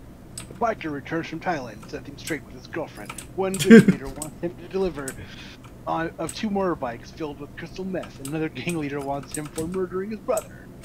He should have stayed in Thailand. That would have made for an interesting movie. Yeah. You realize how insane the motorcycle traffic is in Thailand? So it's just a really slow delivery movie. No. There's nothing slow about Thailand motorcycle traffic. It's just crazy. So basically Houston on any given day, then. Oh, you have no idea. Houston has laws. You do? I don't remember that. It's supposed to be something new. Compared to Thailand, you guys have really stiff laws. And Jacques, the old CEO of CBS, didn't like Star Trek. He's gone. Right now, CBS is up in the air. It can go any which way, including loose. The first reviewer says it's better than Biker Boys. What the hell? Biker Boys? Biker Boys was bad. Oh, Lawrence. That sounds like a gay porn. Biker Boys. Oh dear. Oh my god. Oh, Lawrence Fishburne's in it. Oh, and Orlando Jones and other people. Oh, Kid Rock. Kid Rock is in it. That's exactly. Lawrence does his part, but you can tell everybody else is like they'd have no clue. Kid Rock. Dante Bosco and his brother, apparently. Yeah, more like middle-aged rock now. Although, I still like some of his music, although not as much as I used to. Middle-aged rock. Well, he's not really a kid anymore. Just kind of need to we'll just say adult rock at this point. Although then that makes me think of like a rock porn parody. Or the band Genitorturers. Just because Jack Black's almost 50. God, that's just horrible. Time flies. Time flies. Well, the fact that it's been 30 years since the year 1989. Which is just... Yep, this September, the Dreamcast turns 20. That's just wrong. That's just... It can't do that. Oh yeah, I forgot about TMNT was an 80s thing. You know, everyone always says I like the Teenage Mutant Ninja Turtles. I don't remember ever watching an episode of that show. Maybe I just blocked them out or something. I didn't like the show, but the comic was alright. Though Eastman and Laird went on to basically found Heavy Metal magazine, so... Well, I actually read issue 1 of the original TMNT comic. I thought it was alright. It's just... I guess it's one of those things that's just not my thing. Okay, these things are even creepier with headphones on than with just normal speakers. Those little undead deer things, that actually works pretty well. Even with, you know, classic graphics like this. And that little sound they make when they, when you first spot them, it's like, holy crap. This goes to show you, you don't necessarily need super amazing graphics. Although they do help in some instances. A medieval... Atmosphere matters more than anything else when going for the whole scare factor. Exactly. And a medieval actually does a little better with its Unreal Tournament 4 engine, but they keep the gameplay pretty much the same. Really? Poison gas?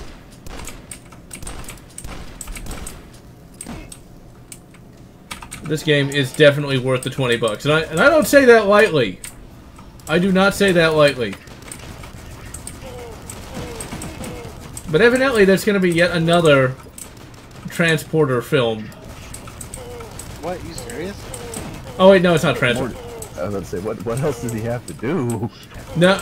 Okay, there's going to be sort of like a Fast and Furious / Transporter crossover, but they can't call it that. Damn it! I was gonna say, like, this Transporter movie, he has to return the item he's gonna deliver. Well, no, because like I think that's what they're trying to go for, though, with like that Rock and Statham crossover film. I forget what it's called now. Like Hobbs and Shaw or something. Okay, there, and they look like their respective characters, you know. But would you believe the only Fast and Furious movie I've ever seen is actually probably Tokyo Drift. Yes, that's the only one I've seen. The one without The Rock. It was good. Okay. Did you know there's 4 Transporter movies and a TV show? I knew there was a TV show. And the 4th movie, it was a reboot where they got different actors. I actually do remember that, Silver Wings, and I still have... Okay, thankfully it's my mother, so I don't have to feel embarrassed, but we did get the Patrick Swayze film Ghost from McDonald's. What? Yeah. Because, remember, it's not that weird, because remember that McDonald's are the first people who actually brought about Redbox. So, yeah, Ghost. Yeah, Swayze could put out some good films. Best case example, Roadhouse. Yeah, but that's very different from Ghost, though, which is a romantic thing. I'm not... Both are great movies. Maybe more than it. Okay, good. I don't have to be embarrassed for liking it. Yeah, it's actually pretty good. I did watch it as a kid on a regular basis. I still remember a few of the lines as well. Yeah, it's a very solid, movie. Yay, I don't have to be embarrassed. It's like, you like Ghost? Away with you! But it's my stream! Not anymore. Just as long as you don't picture yourself as Demi Moore's character. Yeah. Oh, Patrick! Oh god, no. That's a little too out there even for me. But yeah. For those who haven't seen Ghost, basically it's a movie about a guy, he dies and becomes a ghost, and then he has to, like, I think, like, he solves his own murder, or... Yeah. Yeah, that's what he does. And saves, like, his wife from being murdered by his murderer, and it's actually fairly well written. And Whoopi Goldberg is in it as well, as, like, the medium. From psychic to psycho.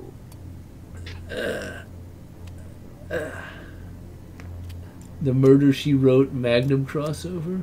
But yeah, Swayze's definitely known for Ghost, Dirty Dancing, Roadhouse, and Point Break. Red Dawn.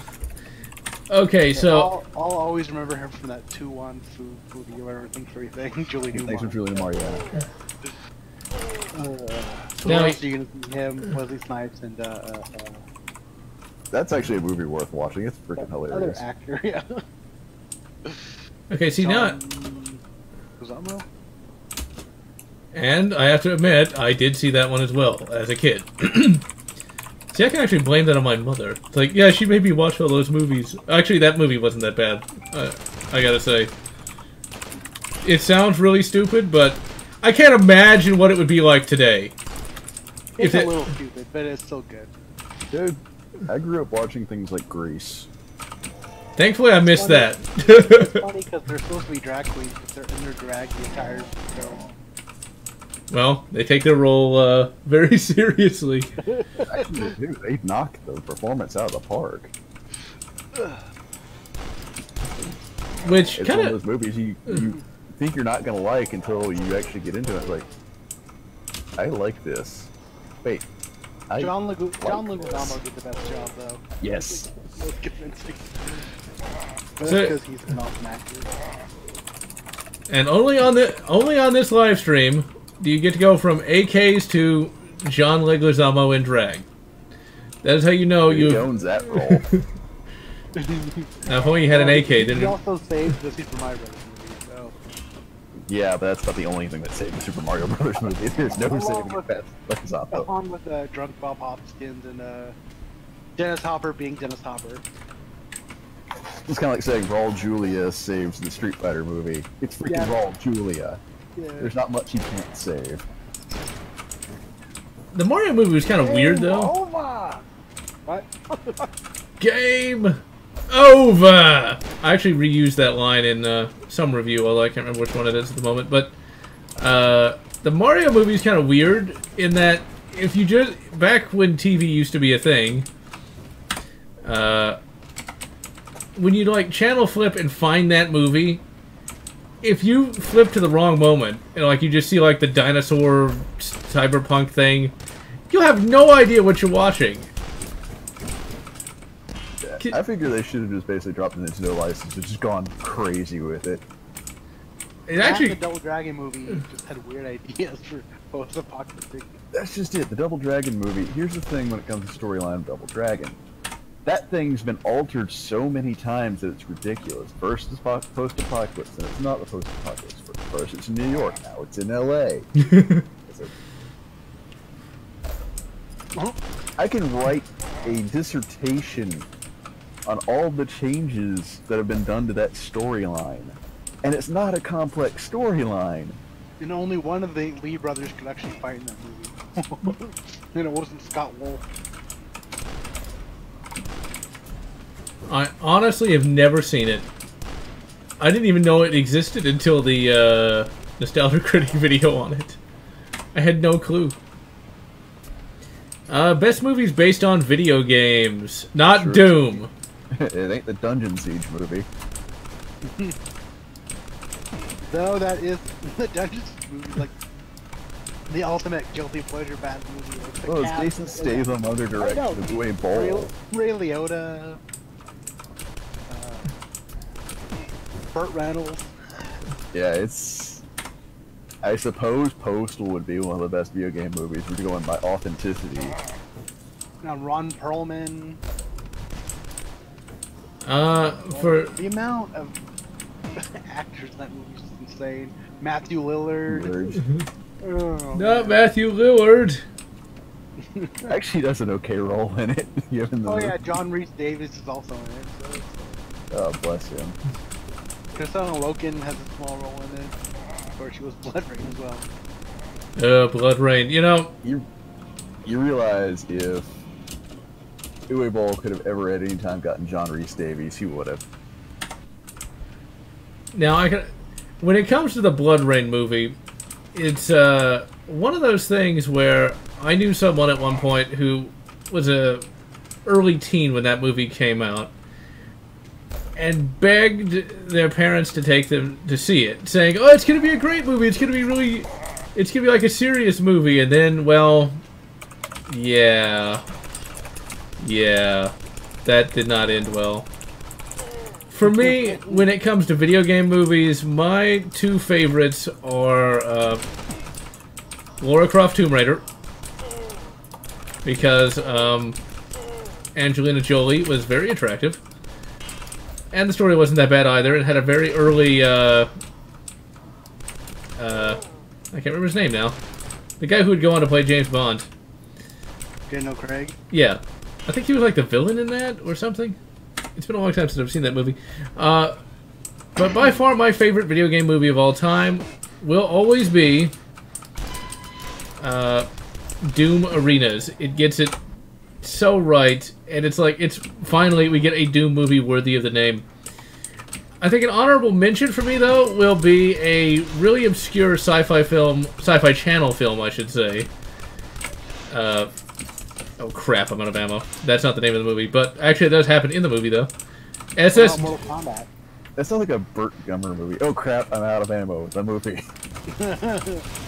Hey, it could work. Tremor 6. Oh crap, I'm out of ammo. Coming this summer. Tremor 6, though very tired. Not that tired. All the Tremors movies are at least all entertaining. It would be Tremor 7. There's already Tremor 6, yeah. Oops. Tremors 8. Oh shit, we're out of ammo. They had to censor that. Tremors 9. Oh shit, here comes Dr. Drad. In space. And there'd be a weird crossover with Fast and the Furious. Fast and the Furious, Tremors. Mortal Kombat really. was so fun for video game-based movies. Yeah, completely cheese fest, but it's a kung fu style movie. It's supposed to be a cheese fest. The new Tomb Raider was pretty good. Wasn't amazing, but wasn't terrible. Which I sadly haven't seen yet. It's a decent popcorn flick. If you got the chance to, stream it, rent it, whatever. There's a lot worse ways to spend 2 hours. Like, if they can do a sequel, I think they could definitely expand it. They really tried from first, I don't know. No, god damn it. Okay, I need something that's a little... Stop shooting me through the floor. You're not supposed to know how to do that.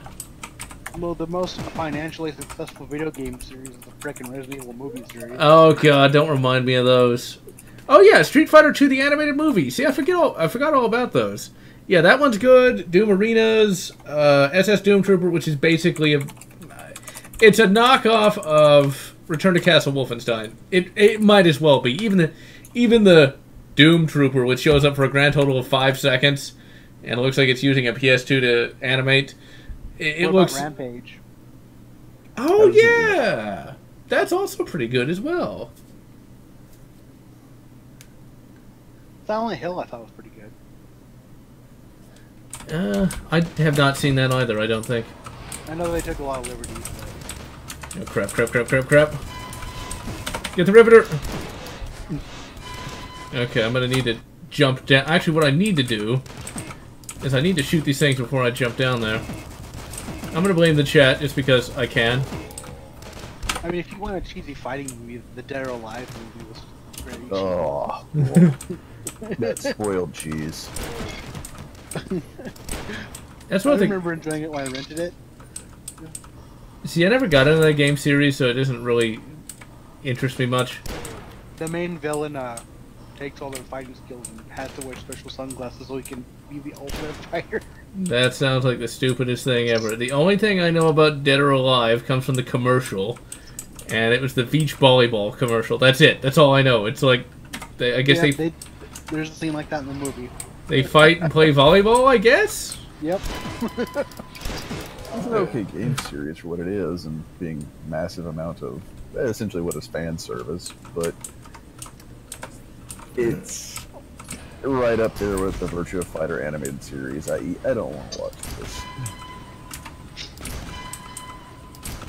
Eat Riveter.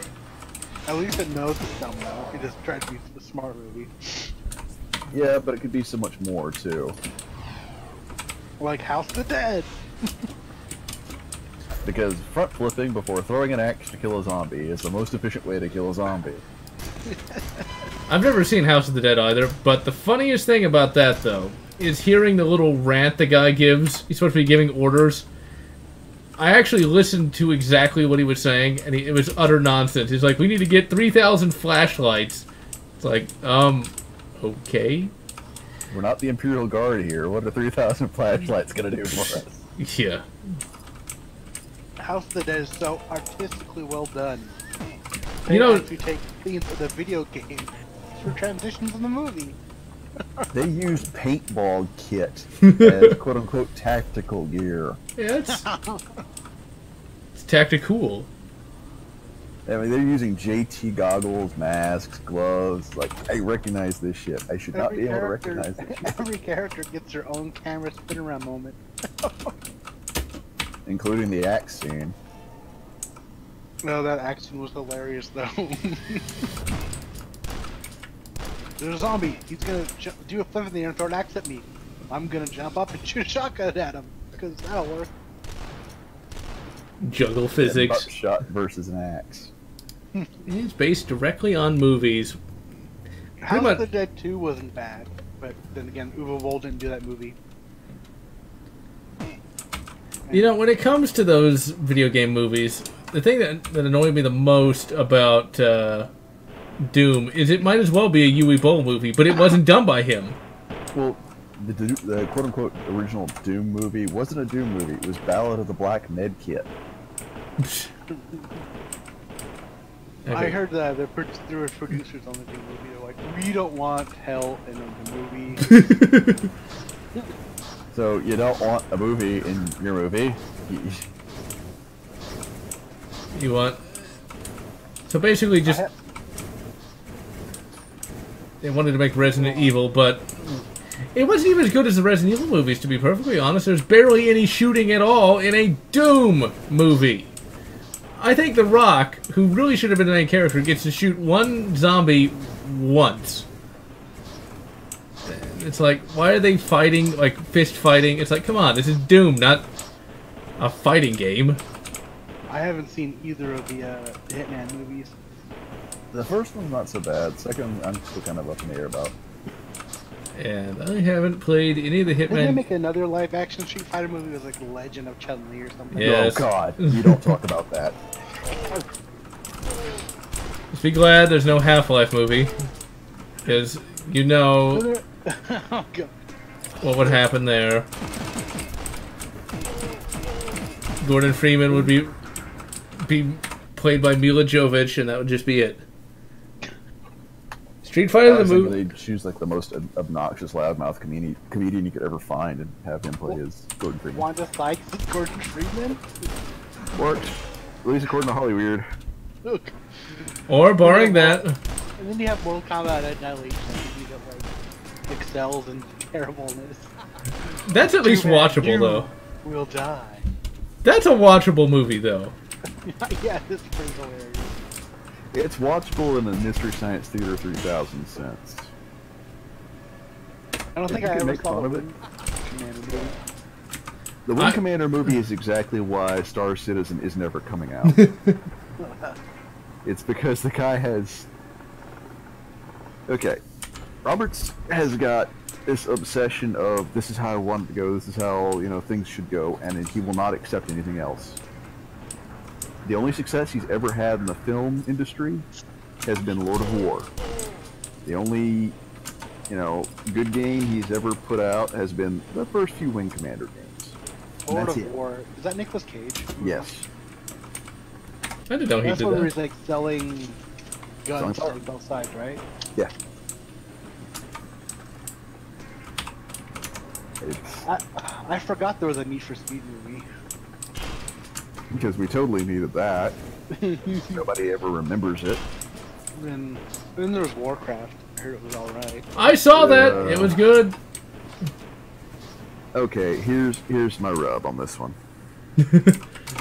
I've been following Warcraft since the first game. Remember, I'm a child of the 80s. You know, grew up in the 80s, 90s. I remember Blizzard back when they were called Silicon and Synapse. That story for World of Warcraft has been retconned so many damn times. Not just amongst movies and games, but books and very, you know, renditions of games, you know, software patches. There's no way to get an honest version of that story. Because the people at Blizzard, even before Activision royally screwed them over and fired 800 people, they don't even know the version of the true version of that story. I mean, not a video game movie, but awful, but funny. Dungeons and Dragons. Oh, that one. Yeah, that's pretty How awful. did that get made, man? And come out in theaters. My guess would be giant Uable-esque tax loophole and lots of cocaine. We're talking lots of cocaine. Yeah, the guy with the blue lips. You know, It was an Highlander game. did he have blue lips though? That's the better question. No. And I went a complete circle like an idiot. I actually just Yeah, caught like up with. he wanted to fuck Duncan MacLeod. That's the constellation. Do you want to be inside me? No! Never! It's like, you know, I mean, Sick bastard! well, yes, but not in that way. More like in the, you know, quickening way. That's what we're calling it. Oh dear. Let's see, did that open? No, it didn't. I want to be inside that door, but alas. So does he go on holy ground and violate like the immortals that are in like stasis or whatever? That's one of those franchises that should have just been one and then done. Well, Endgame was adding closure to the television series. I've said it before, I'll say it again.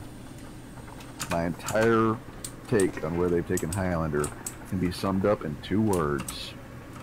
Planet Zeiss. Really? Because I would say the source.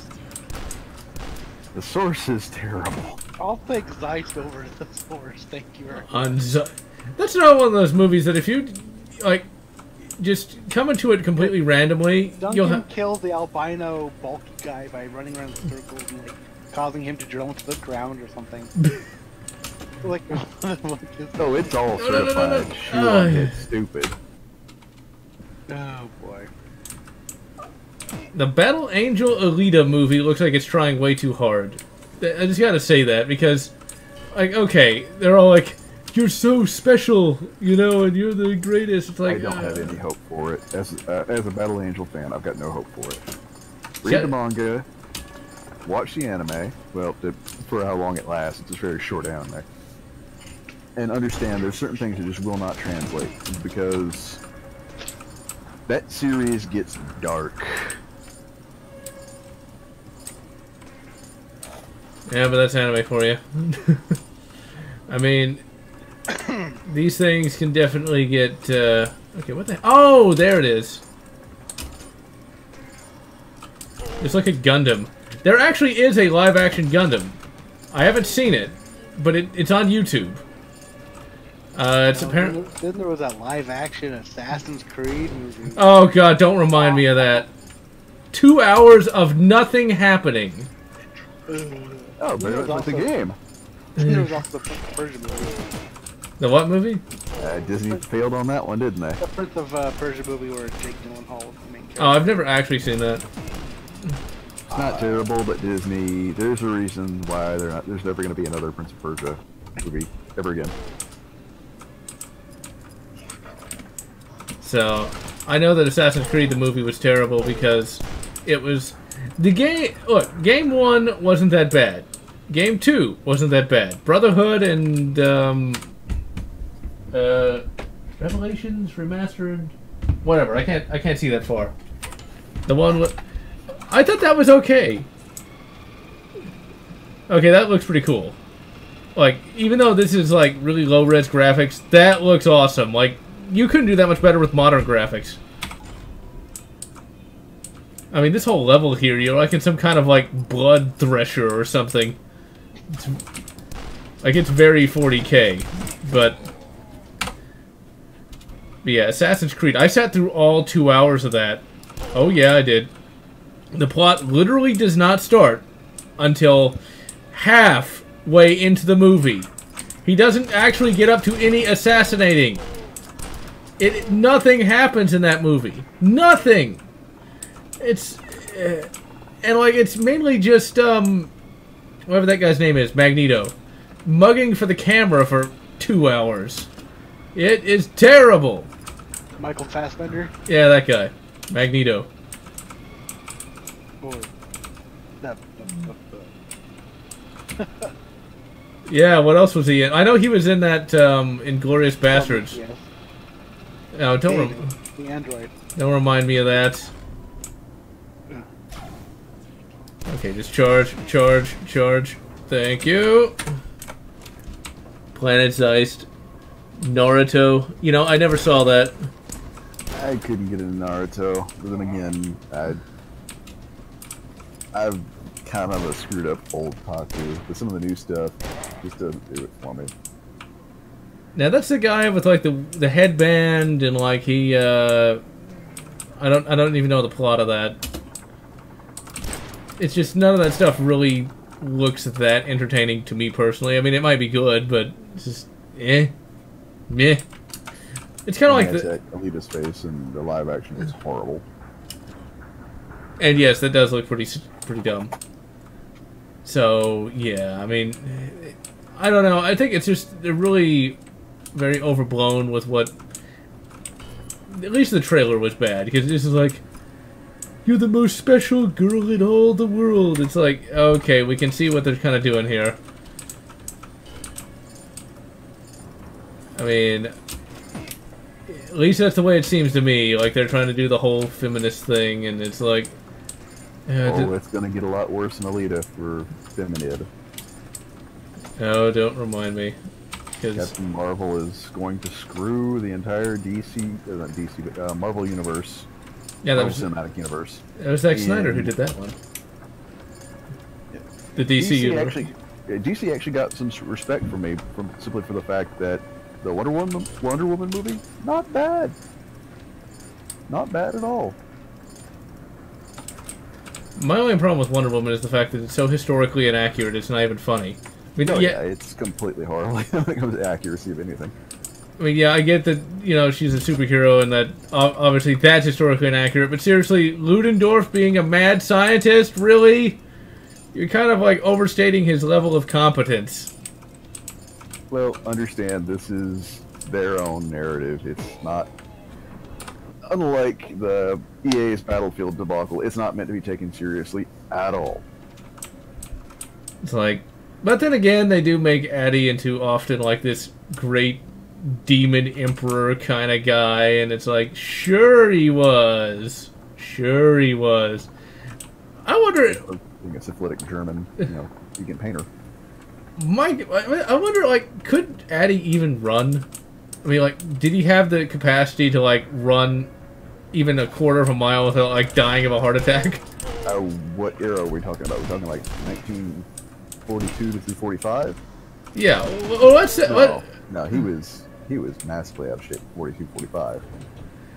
Like, let's say just, like, 1943. Just, like, a nice middle year. That's what I'm saying, 1942 to 1945. Anywhere in between. He couldn't pass a military physical for his own army back then, let alone. So, like, if he were to get in, like, a fist fight with someone, I don't think he'd be winning. No, if he got into a fist fight with, say, Chesty Puller, he's just done. He's full.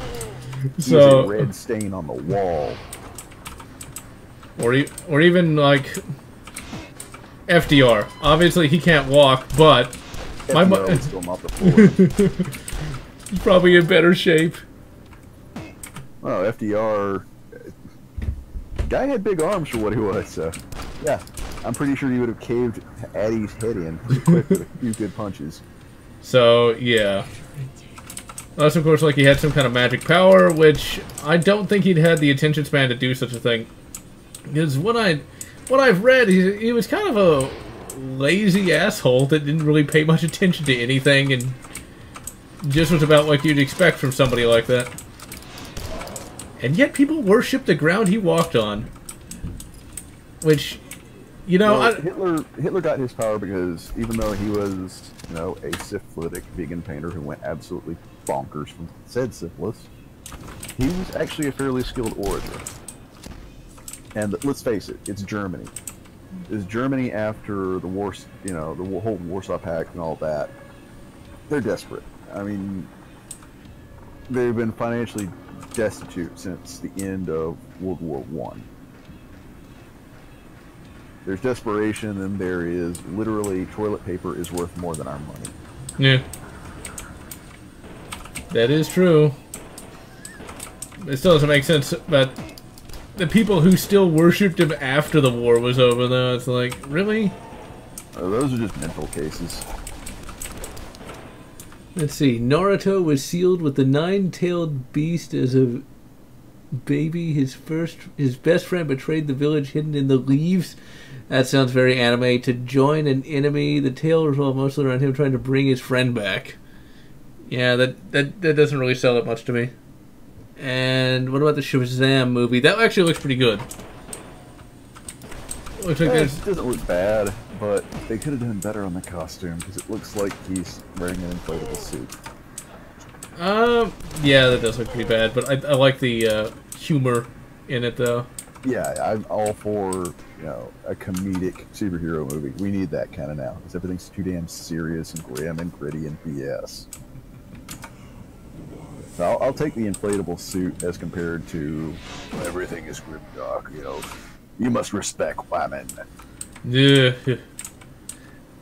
We'll see how far that goes. Since I'm back, all the way back here, I will grab the gas can and blow open that hole and see what lies beneath. I think when Natoro came out, there was another show that came out as well called Full Metal Alchemist, where like there was a robot guy and some kind of kid, and that looked interesting. But when I tried to watch it, I found it kind of dull. So that was, I think, around like 2006. Now, like, god damn it, fuck it. Now I got into anime late, and I never even got into Dragon Ball Z or even really Dragon Ball 1. Dragon Ball 1 I watched a grand total of 1 season of. The one where he has to fight that pig, and then like there's at the end of that, like the pig villain turns like something into a pair of female underwear. It's all very strange. I'm gonna earn some heresy points here, but I never liked Dragon Ball. Well, for me it was just weird. It was weird to the point where it's like, what just happened? Why? What's with the pig and all the rest? Dragon Ball Z wasn't any better. And that's one of those shows where you'd better have watched it from the beginning, otherwise you'll have no idea what's going on. Because when I came to the show, there's like some kind of dragon path, and I don't even know what was going on. It's like, I think like Goku was dead or something, and he was like in dragon heaven or something. It's one of those shows that if you don't like it, you wouldn't like it. Who would win in an edgy war? Blade or Batman? My money's on Batman. Yeah, I don't know. As a big Batman fan as I am, it's like Blade does have the super strength on his side. But then again, we're talking edgy war. We're not talking, you know, actual conflict. Oh, okay. We're talking actual conflict. I call it a draw.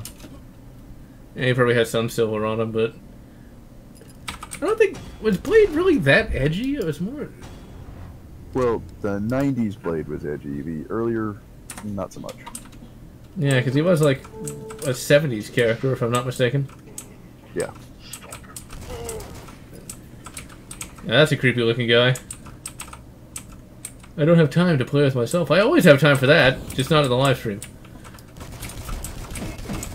Because I'm not that guy who actually did that, and I'm also not a thought. Although, if I was able to make money doing that, just saying. Good luck with that. It seems to only work if you're female. Oh, well. That's not always a problem. I could just identify as one. It's the same thing, right? Yeah, so much for male privilege, huh? These guys definitely remind me of the enemy soldiers from Half-Life. Was the doors always open elsewhere? Because 90s tropes. See where? And there it is. Because that switch would totally open a door in a completely separate room. Either you'll get money or make money or get arrested. Hey, you know, at least I'd pay my taxes. I would do that, so I wouldn't have to worry about them. Which is a lot more than be said than a lot of the Twitch streamers and, you know, other thoughts. You know, I never really got why anybody watched that to begin with. Desperation. Yeah, but I don't know. Maybe that's just that's a different way of thinking from me. You know, it's like desperation. Parents' internet connection can't explain why the browser history has, you know, porn for days on it, but can't explain. Hey, wait, with Twitch. Here's watching gaming. Wink, wink, nudge, nudge. Even then, there's so much free stuff on the internet. It's like, why even bother paying to watch somebody stand there naked? I guess because they think that, like, they're doing it for them, maybe? What I miss? Discussion on Twitch thoughts. Why do people even bother? Yeah, it's like... What about naked people? Well, no, I'm like saying, like, okay, you can go There's on... been naked Twitch thoughts. I mean, boob painting has been a thing. And would... Just go to one of those adult places and watch naked people. Still, Twitch will ban you for saying there's two genders, but yet a woman can be nude and paint her boobs, and that's perfectly fine. So, yeah. Shadow Warrior 2, still gotta play that one day. I have that on GOG. That's not bad at all. So, and yes, I do like the 90s tech. One of these days, I will find... You know what I might do? I might take that old floppy disk camera to that castle. I'll just have to see. I don't really want to do any work on my birthday, but I might consider that. It's like, it's really the past! No, it's the future! Although that castle's not historically accurate because it's made out of cinder block. Well, most castles that are made today aren't made to historical accurate dimensions or styles. But It's like saying Disney's castle isn't authentic. It sure as hell isn't. yeah, because it has air conditioning and toilets and things of that nature.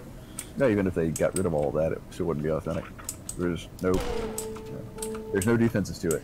Yeah. You know, that's something that I will admit I never really thought of until I read the World War Z novel. It's like, a lot of castles weren't actually fortresses, they were actually just palaces. It's like, oh yeah. There's no crenellation, no murder holes. You're not going to defend that from the Saracen hordes. They're going to overwhelm you. Okay, this is really cool. And unrelated to cultural enrichment. Oh, but anyway. Here we have some great level architecture here. Where climbing on walls. It's like The last game that did that was Portal, to think that, hey, wait, level geometry doesn't have to adhere to gravity. We're in a sci-fi game. We're in a horror game. We're in an XYZ game. We can do whatever the hell we want. It doesn't have to just be one long corridor. Whatever next.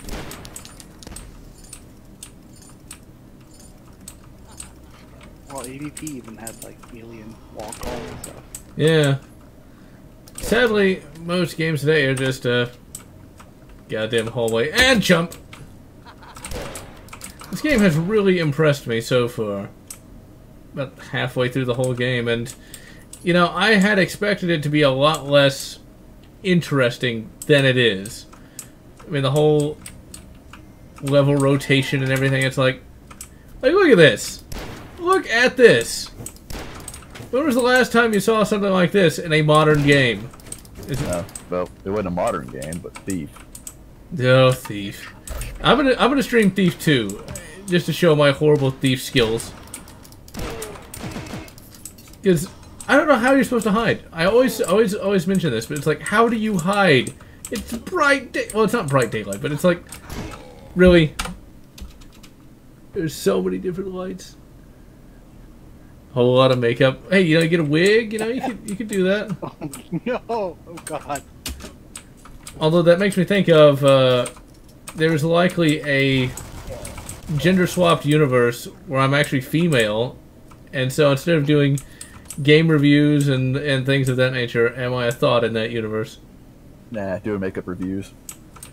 Hey, you know, at least that's more dignified than just randomly being naked. Not just that, it's good money. I mean, crap. That's all YouTube seems to push is that and, you know, really nasty, disgusting, and stupid Jake Paul videos. That's the guy who like was just kind of being a slack-jawed gawker and staring at some dead body, right? Yeah. Okay. I had long since forgotten who that was. Stop shooting me! Well, the only reason I remember is because YouTube does not stop sending me this crap. A wig with pigtails. Used to be a farm. I'm seeing all that rusty old stuff and make a room straight out of a 9 Inch Nails music video. Well, just make sure you don't get scratched by any of those nails, otherwise you might get tetanus. Let's see, if you have access to like a decent-sized plot of land, shooting will definitely be a much easier prospect, that's for sure. Yeah, definitely. You have to pay a crap ton of money to go to the range, and then... because that ain't cheap. I can tell you that. Speaking of iron-sighted ARs, they're not dead, I should know, because my optic finally died. Pro tip, don't get a cheapo. I used to say it's like, oh, they'll be fine, and they are for about a year, and then they die, but whatever. How was I to know? Yeah, everybody finds out the hard way. So now I'm stuck with iron sights, but hey, I was able to get decent hits at 100 yards, so I'm happy about that. Very happy indeed. And believe me, shooting, what is it, Rage? Nothing. Oh dear. What did you find? We were discussing your cam girl future. Oh no. Well, it ain't my cam girl future because, yeah, the closest I've come to that is, you know, doing every role of Rocky Horror Picture Show for the live shows. Oh dear. The high heels must have been very painful. It's the tap dancing part of Magenta that's hard.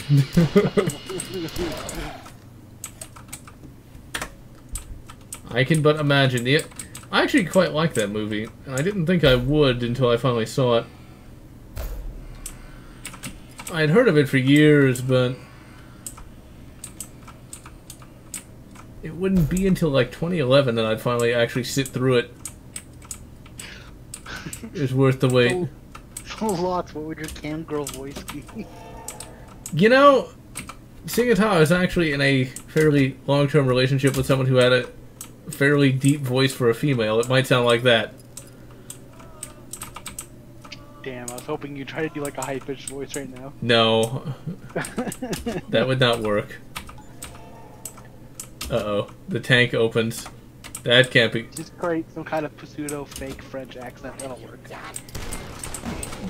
Really? French accent's actually really tough to do. SKS versus Mosin. It's kind of like trying to choose... Yes. Yeah, I can go with You that. get more use out of it. The Mosin is fun. It's a lot of fun, but these days, fiscally speaking, unless you can find one at a good price, which is rare, I would say go for the SKS because it will be more useful. God damn it. Picture of burlesque outfit. No. I honestly don't know what a gender swapped version of myself would actually even look like. Well, seeing as how I'm not that ugly of a person, so I could assume that as a female I wouldn't be that ugly, so that might actually look good on me. Just saying. Oh, God damn it. Ask for it. Next thing you know, you'll be getting fan art. Well, if Alphavans can get fan art. GeneralLotz gender swap fan art. Oh god. God damn it. Lotz would be like, you better be hot. Yeah! Would you fuck me? I'd fuck me. Oh god. You know, that's one of those interesting conundrums, though. If you could go to another universe where you're gender swapped and you were actually attractive, you know, what would that be? Wait. Wouldn't that be like incesty almost, with DNA wise? Like... No, it'd be more, you know, really No, odd you get a dimensionally. That's when it becomes a problem, but before that I suppose it would be really strange dimensional masturbation. I don't know. I don't think I'd want to fuck myself like that. Well, you never know. Well, here's the statement. It's the joke that procrastination is a lot like masturbation. Feels great till you realize you just fucked yourself. Oh, where is that from? They did that. What's it? I think it was on Future. It was the first Futurama movie. Ends up falling in love with this like time travel duplicate. That's what it was from. I was like, I know I've seen that gag somewhere. I must drink. Of course, this is more alternate reality than time travel. Yeah, time. Well, there's a Terminator fanfic that talks about time travel duplicates. Oh god. Where they make Go ahead. Well, they make an army of 50 Kyle Reeses.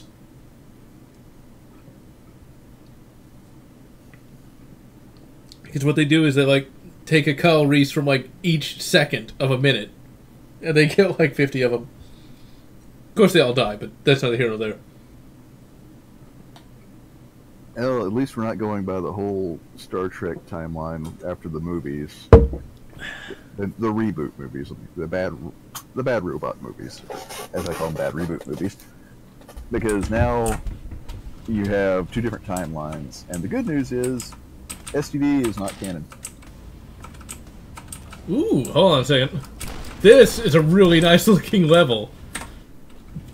Not only is STD not being canon awesome, this looks amazing. Yeah, I would give that to you. I mean, look at that.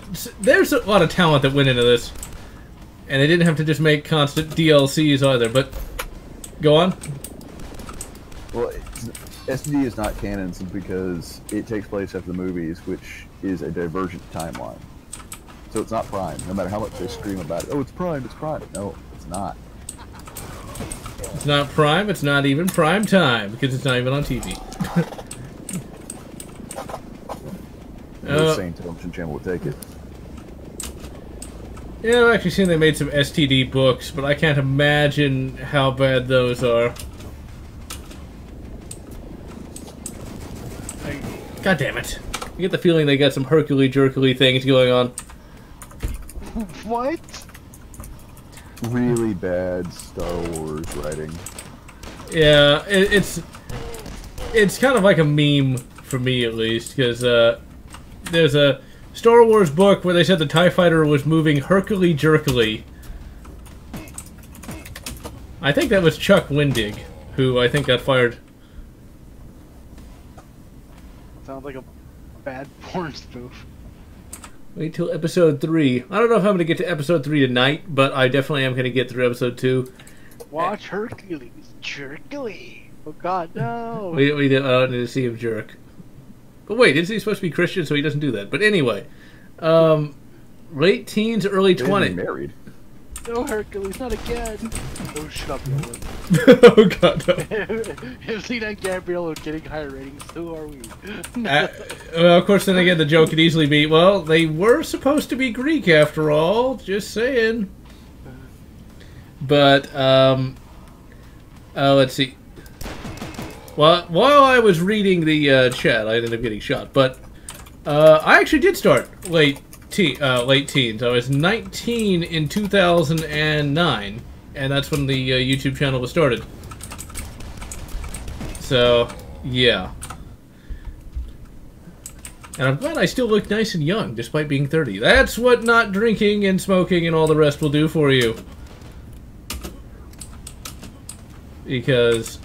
even to this day, I can count on one hand how many times I've drank, and, well, I never... You don't want to look like Lotz, drink Lotz, and smoke Lotz. No kidding. Oh, God.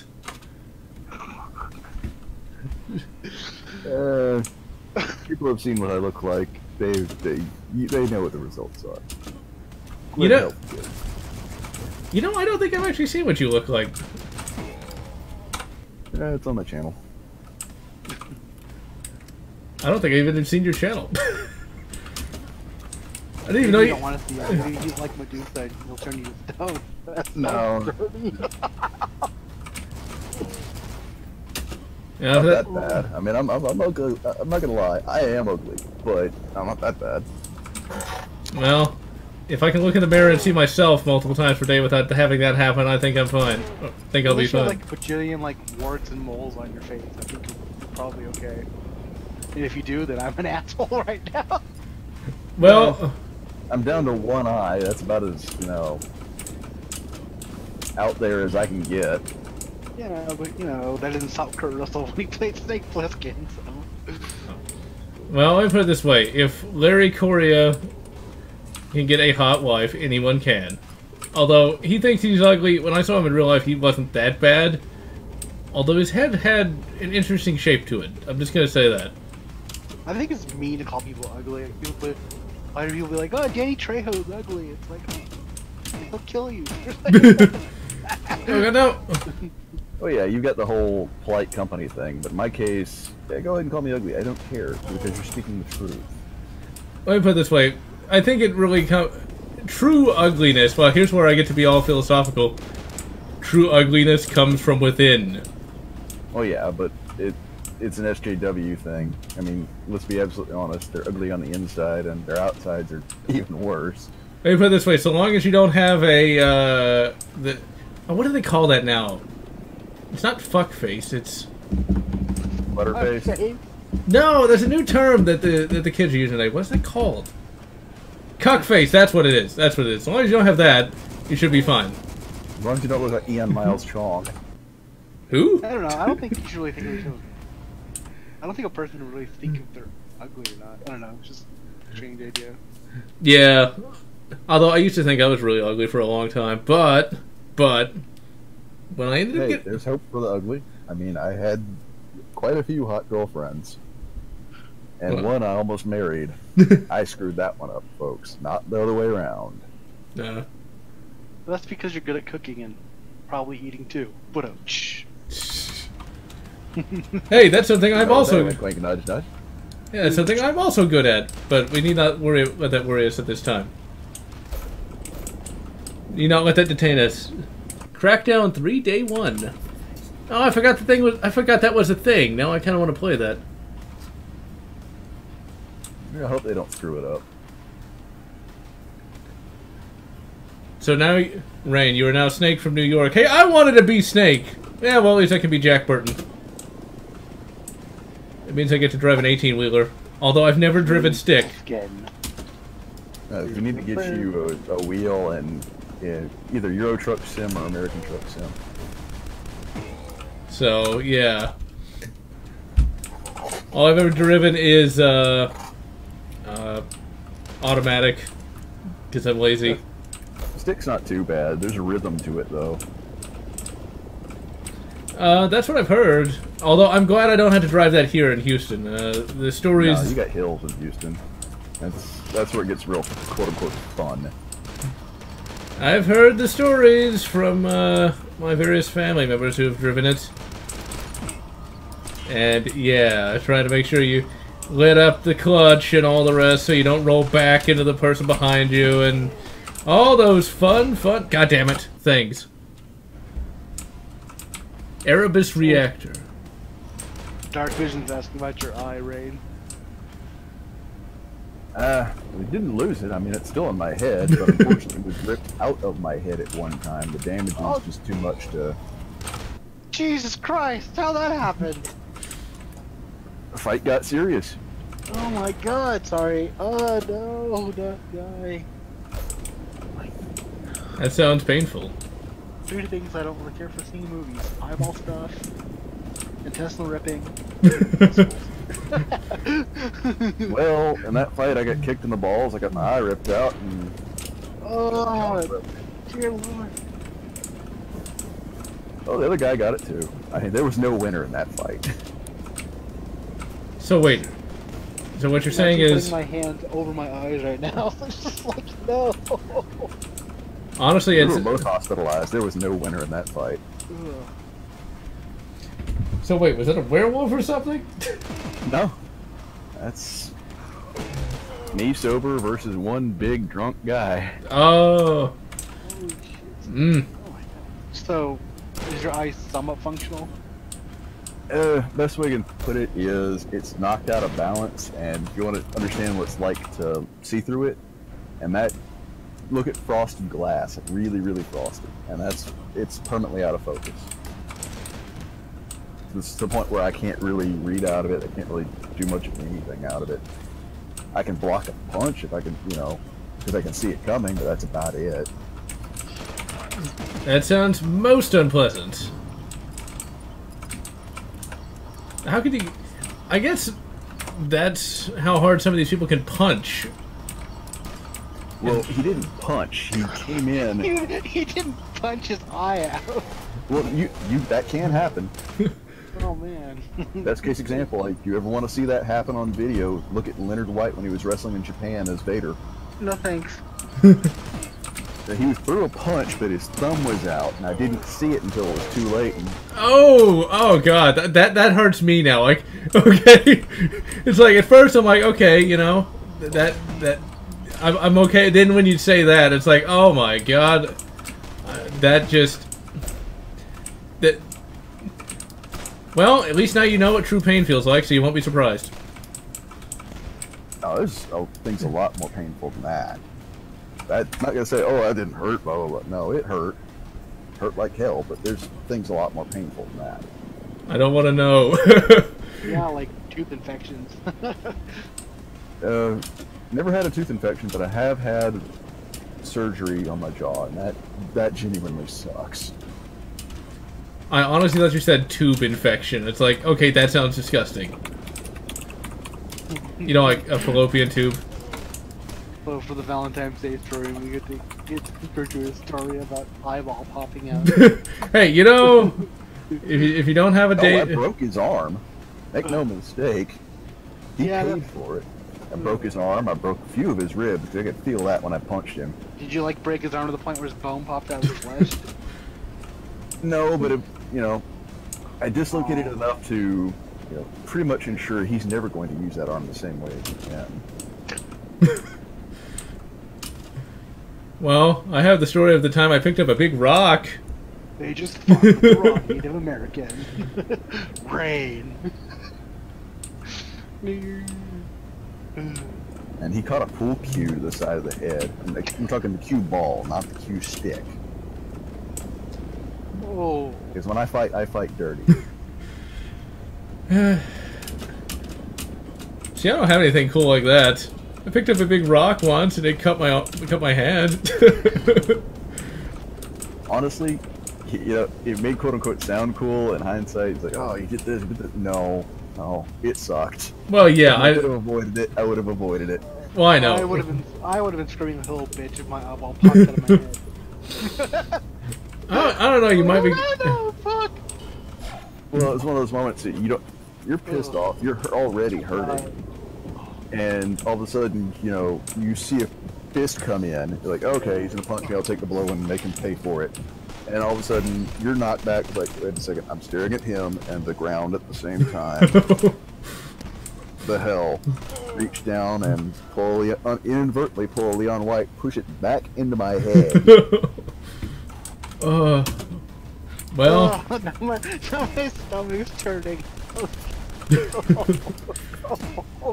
So I finished that fight. So remember, ladies and gentlemen, we started out talking about Patrick Swayze and drag, and we moved on to eyeball pop. Only on GeneralLotz, ladies and gentlemen. Only on GeneralLotz.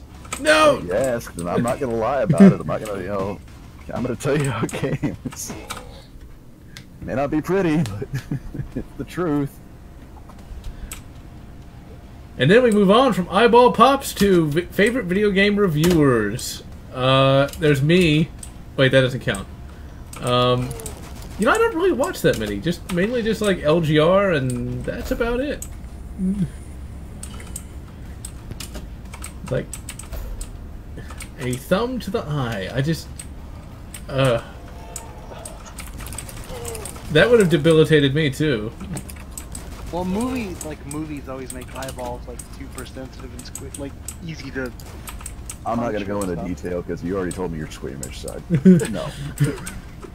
Like we'll leave that. I know in like Kill Bill when you like crush the eyeball with their bare foot. In reality, that thing probably would have flew across the room.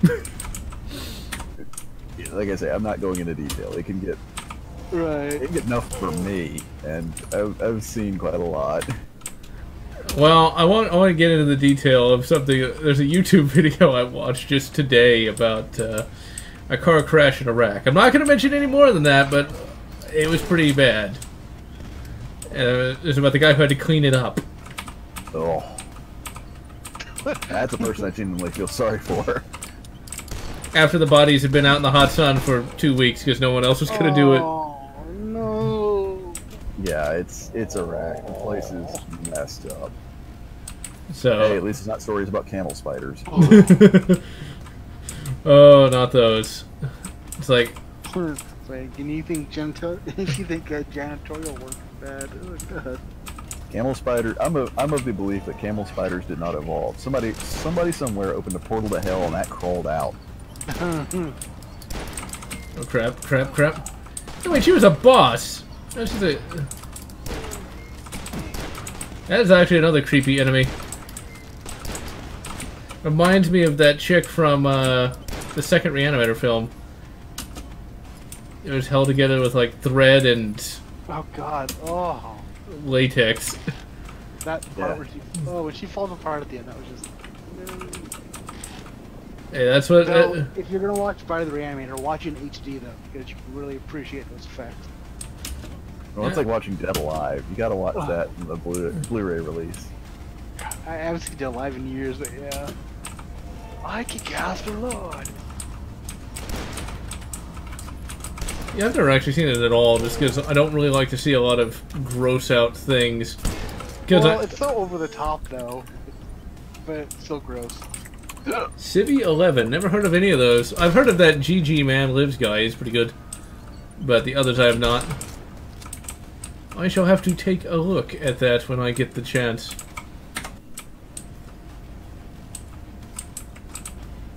Yeah, Valentine's Day. That other one, the one he did before Dead Live. Oh my god. The same guy who would go on to do... Bad Taste is also really good and really gross. Yeah. See, I just don't want that stuff sticking in my mind. And then Meet the Feebles. Oh god, Meet the Feebles is just...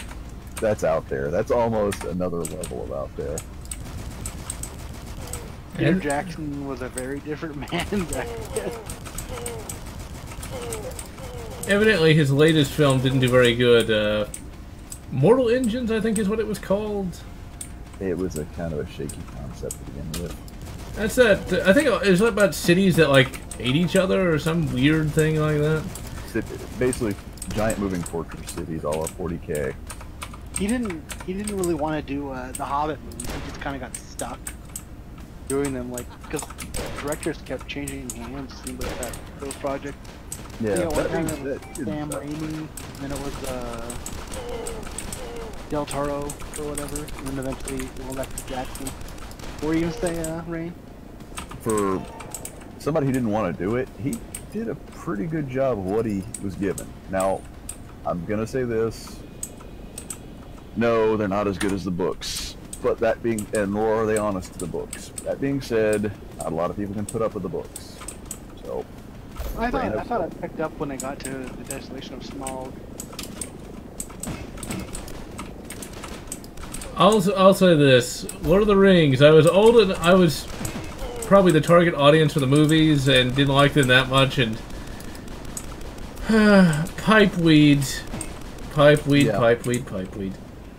As stated, Tolkien, as much as I love the world he created, the guy could spend 14 pages describing a tree.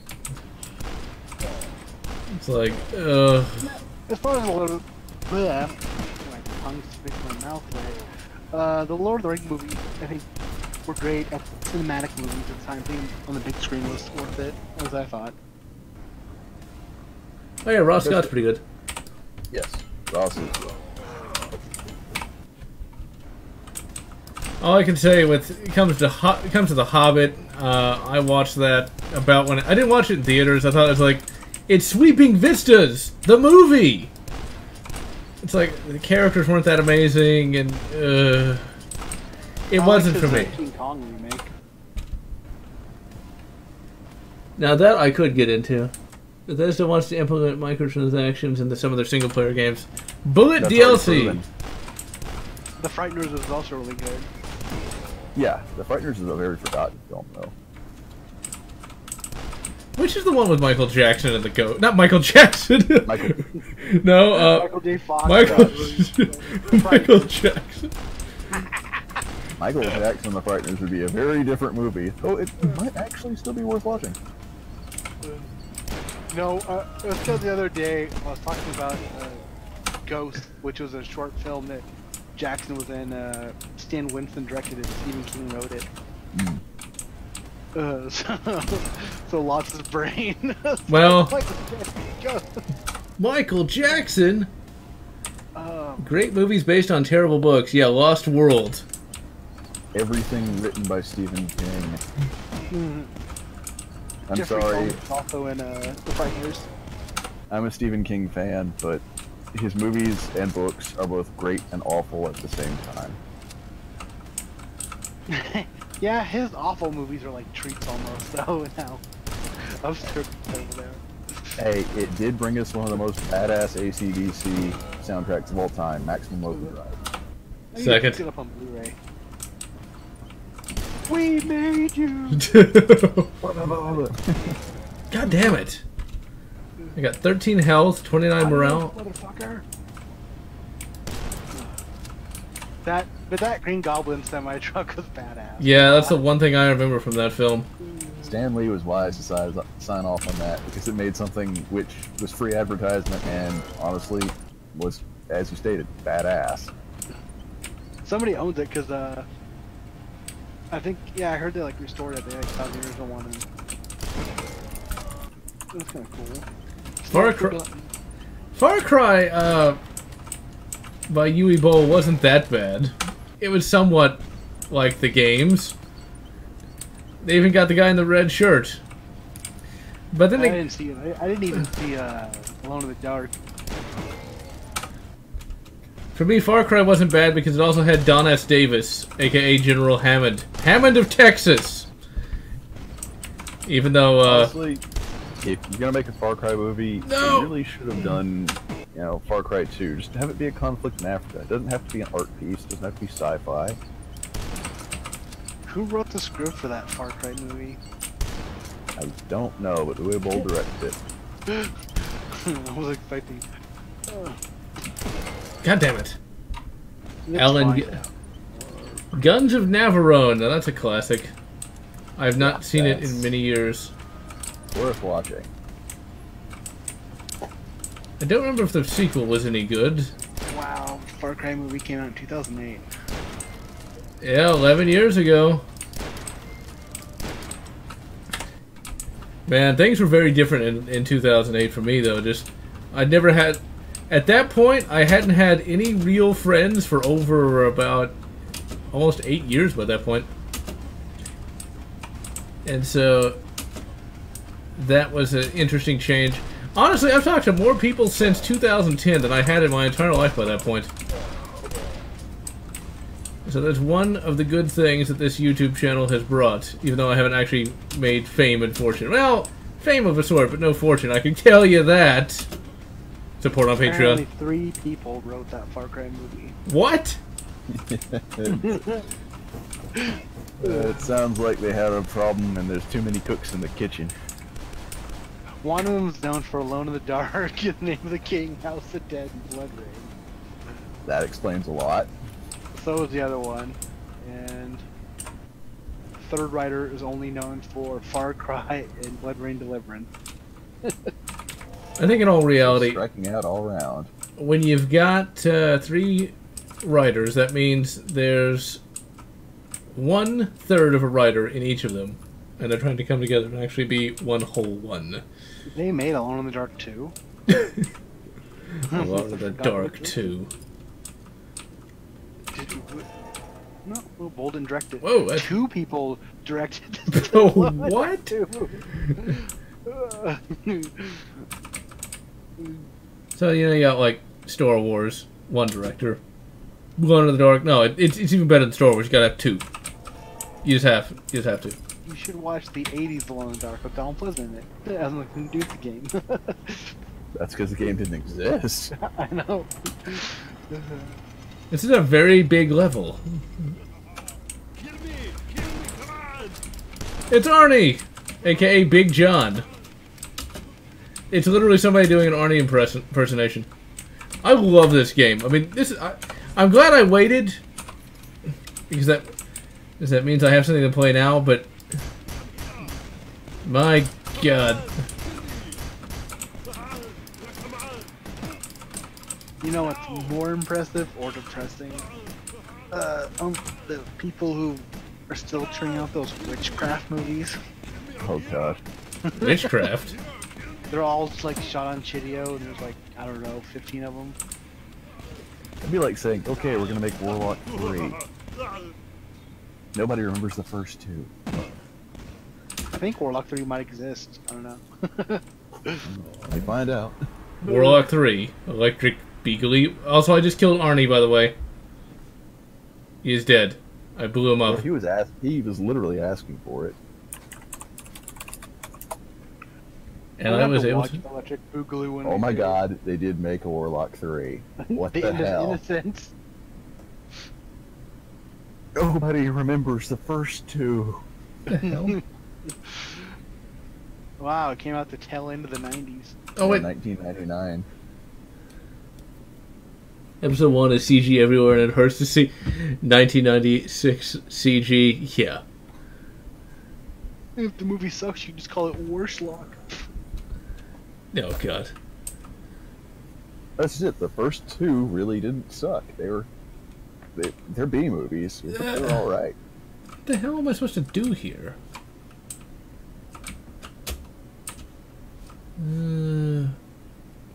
It's one of those things like, where did I go just now? Oh, okay. I'm gonna bounce on this pad, I guess. Oh, I think I know what I'm supposed to do. I'm supposed to, like... I hit that. Really? I'll read the chat. Bill Burr. That sounds like somebody famous, but I don't know who that is.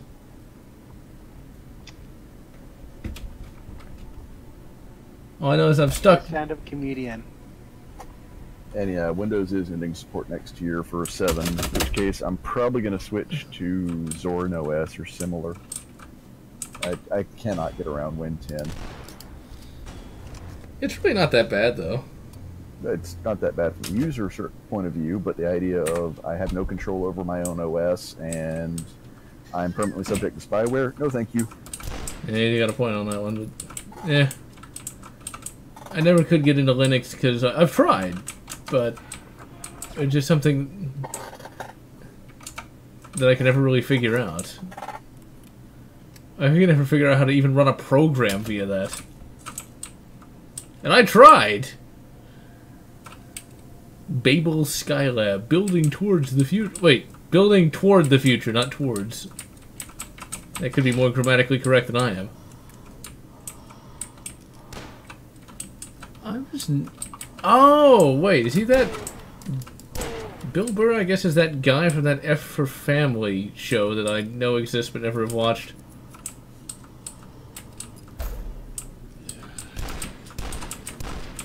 This is actually a very impressive game. I mean, can you imagine what this would be like if this was an EA game? I mean... Well, it'd be half finished. It might never actually genuinely run worth a damn. They would charge you for everything except ammo because they couldn't get away with that. And only because they couldn't get away with that.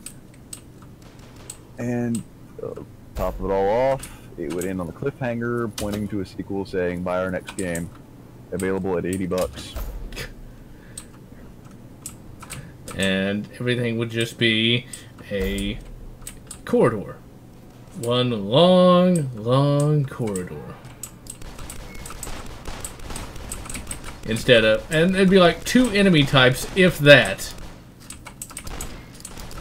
And yeah, Jacques, if it'll work on Ubuntu, it'll work on Zorin OS or 9/10 of the Linux distros. That isn't a... Oh, come on. Thing is, most of my games, even though I've got over 1,400 games in Steam, most of them, very few are AAA anymore, and most of them are fairly old. So for me, gaming in Linux is not that much of a problem. And as for Tempedia, we split up due to creative differences. He wanted to take his channel in one direction, and I wanted to take mine in another, and we parted amicably, so, yeah.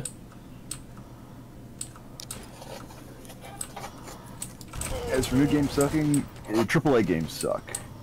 AA and indie, there's a lot of hope there. And we shall see how far the people who made Dusk can go, because their medieval game is absolutely amazing. But my biggest issue when it comes to gaming now is there are no new RPGs on the horizon that I personally would want to play. I mean, yeah, you know, there's the Tyranny and a few others that are supposed to be good, but they're still the top-down kind. And I just don't like those. Outer Worlds is coming. There's that, but we'll see if it's actually good. Because I'm wondering how much of an RPG that's going to be. The reason I say that is it just going to be a third-person shooter with RPG elements, or is it going to be a real RPG? My guess is leaning towards third-person shooter, but I can't speak for them. I don't know. So yeah, that's my problem. Or it's going to be like the various Piranha games, like Elix and the that pirate RPG thing, where it's really clunky, and it ultimately...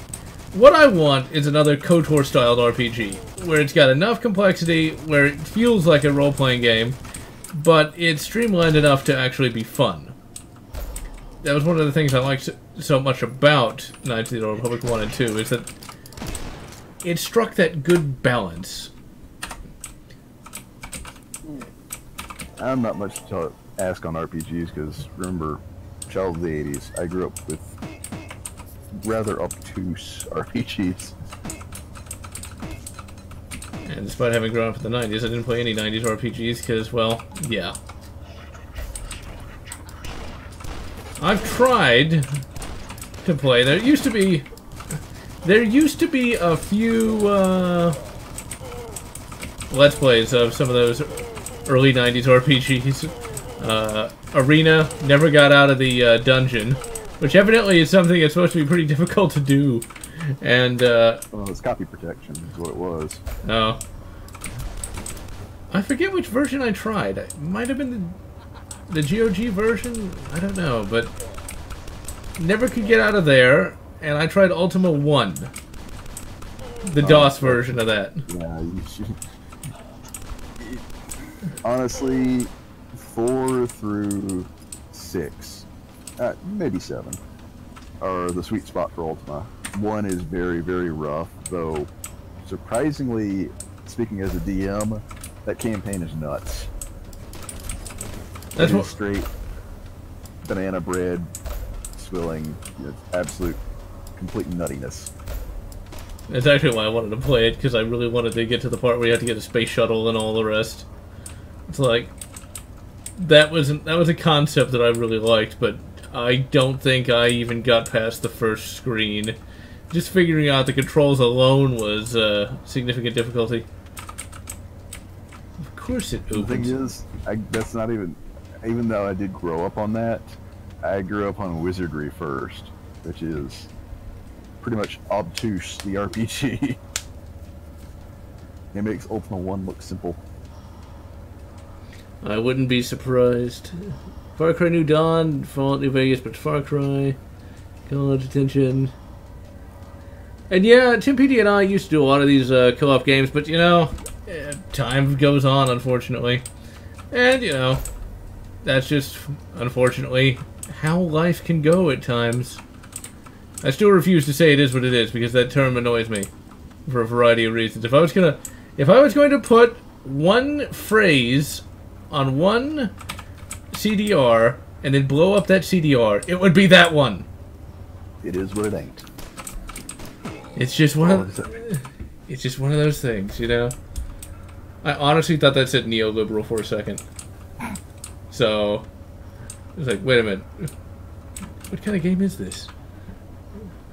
Ancient history, yeah, true. Dark Messiah, Might and Magic. You know, I have that game, but I haven't played it yet. As much as I hate to say this, actually play with mana cheats. It makes the game more fun. Oh. It's fun as it is, but with a mana cheat, you can really start using magic more practically. As opposed to using traps, the environment, stuff like that. You can just go around like a madman and have a lot of fun. Interesting. Well, I will have to give it a shot. Give it a try before too long, since there's too many goddamn games. Especially with... Okay. especially with sales and the like. I'd actually say that this game is probably not in my top 10 games just because there's so many games in that list, but it's definitely in the top 30 first-person shooters. Just remember all the first-person shooters I've played throughout the years. This game is great, but it has a lot of competition. As for Daggerfall, don't know about General, but I have played through it about 6 times. I got out of the first dungeon and then couldn't find any place to go. I tried it with Dagger XL before it became like really complete, and I was able to get out of the first dungeon. I thought it was actually kind of fun, and then I like couldn't find any of the towns, and the world was like way too big for me to actually navigate. And yeah, that was. Good news is that Daggerfall Unity is almost done. It finishes up to 1.0 this year. I might try live streaming that. Because I do have a real copy of Daggerfall, although it's just it's just the one that came with the Elder Scrolls Anthology. Well, it's freeware now. You can get the complete edition off of the unofficial Elder Scrolls pages. Sorry, I was kind of had a mental block. Like, do I pluralize pages or is it page? And no, it's pages. Well, I think that's probably what I'll have to use, because I think that comes with a CompUSA patch, if I'm not mistaken, because I looked at that. It comes with the CompUSA patch, and it's almost all in one install. Yeah. And finally try to give that the attention it deserves. I imagine actually getting far in that game is not an easy prospect, though. I remember reading about... When I read about it, it sounded really good, but trying to play it, it just was a little different. It's like... Your first playthrough, one thing I recommend, just a cheap Bic pen and this cheap disposable 99-cent notebook. Not because, oh, you're going to get lost and you're going to make maps, but no, just basically to track your side quests.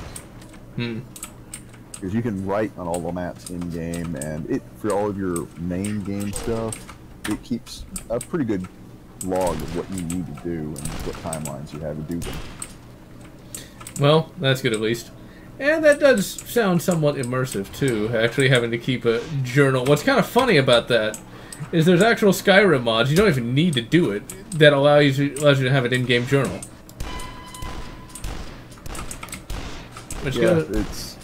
Well, here's the thing, for like up to Morrowind, having a journal that actually works is a very good thing. The big problem with Daggerfall is a lot like with Baldur's Gate.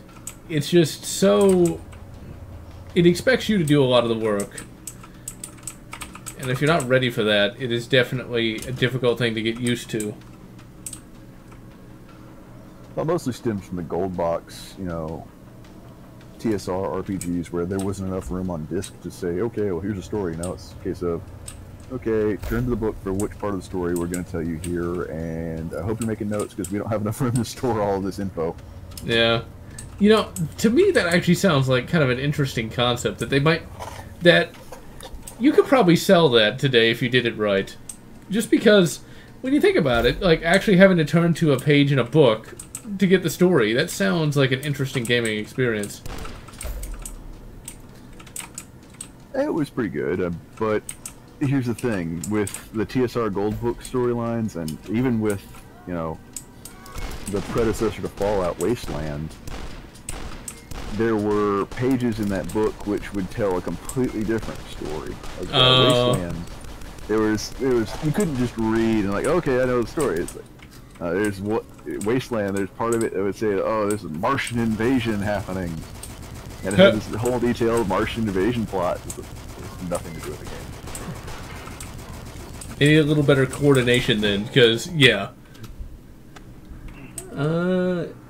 John Romero's Black Room game. I've heard of that Sigil game coming out. I'm hoping John Romero does well this time. He needs a win. Yeah, it doesn't make anyone his bitch again. Because, yeah, I mean, how hard can it be to make a Doom mod? Especially someone who worked on the original Doom. Surely. Surely. A medical kit. Okay, I thought that was a book for a second. And Morrowind. Yeah, I still just can't. The problem is, it looks like I should be hitting, and I can't. It just annoys me for some reason.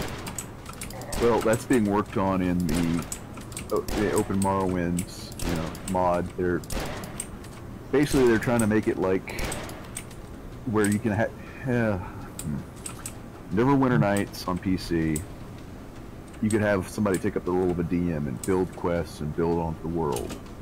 That's what they're trying to do, but they're also, got a side combat mod which removes the, you swing, but it looks like you hit, but you missed. That's dice roll combat. They didn't have enough space to effectively do the animations of, you missed. So it was a case of, you swish through. Yes, it makes no sense, but in the mod, it's going to be a case of, okay, you hit, but you do minimal damage because, you're just not strong enough to take X, Y, or Z down. You'll still get the hit confirmation. You'll still do damage, but you're not going to do a lot of damage. You can do a lot less.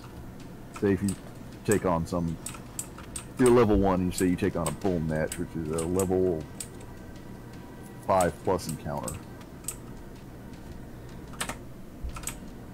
You do like 8 point of damage. See, like that I can get behind. That I have no problem with. Oh wait, should we talk about the bad Will Smith Blue Genie CGI thing? That should never happen. I like Will Smith. He's a nice enough guy, but Disney, no. That YouTuber no. he's on somewhere. Okay. Well, I still want to see a CG Gilbert Gottfried as a parrot. That I think will be the greatest, worst thing ever.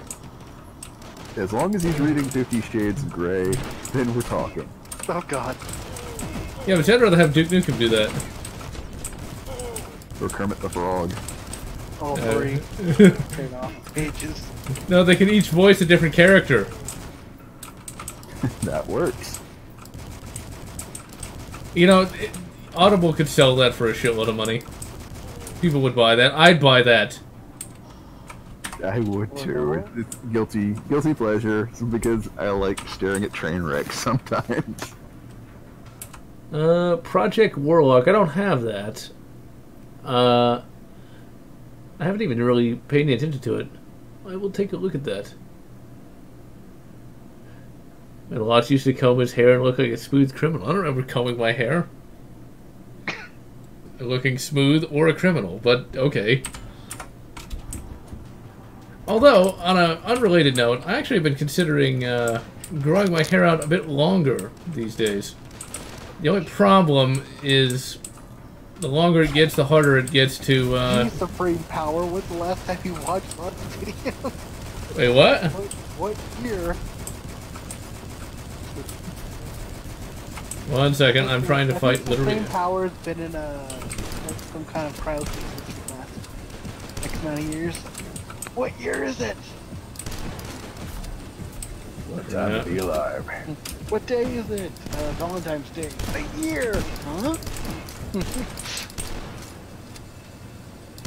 Just check your phone! Oh, wait. What a time to be alive. Yeah, moon pies are disgusting. Yes, thank you. Bomber. Yes, I agree, moon pies are gross. I actually tried one just because of The Simpsons, and well, yeah. Disappointment sets in. I don't really know why people liked those, but, yeah. I think I even tried, like, some kind of, like, off flavor moon pie and it still wasn't that great. It's probably even worse. Go up! Moon pies are one of those absurd junk food snacks that it's like a surprise that they actually exist. Because, like, who buys them? Who eats them? Somebody must. Somebody with a massively absurd sweet tooth. Oh yeah, one thing I do want to point out is, despite the fact this is a really pixelated rifle, they actually put the bolt on the right side. Yeah. So, That's something Bethesda couldn't be bothered with. No, Ubisoft gets it wrong all the time.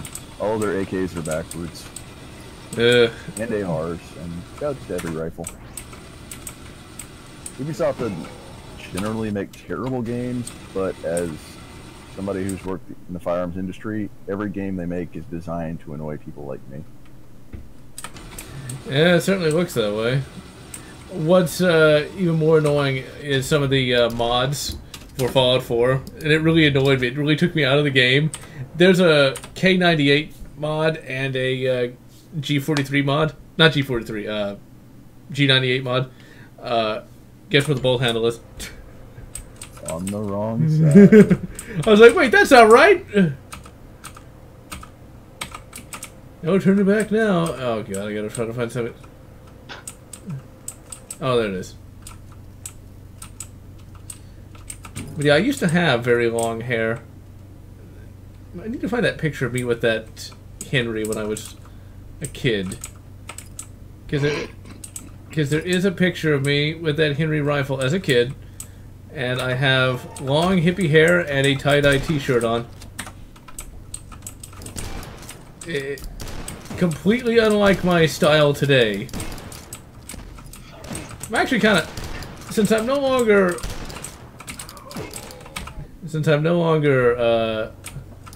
as much of a proverbial stick in the mud as I once was, I'm actually tempted to wear a tie-dye shirt again. I've only got one, but it's from actually an art shop around here.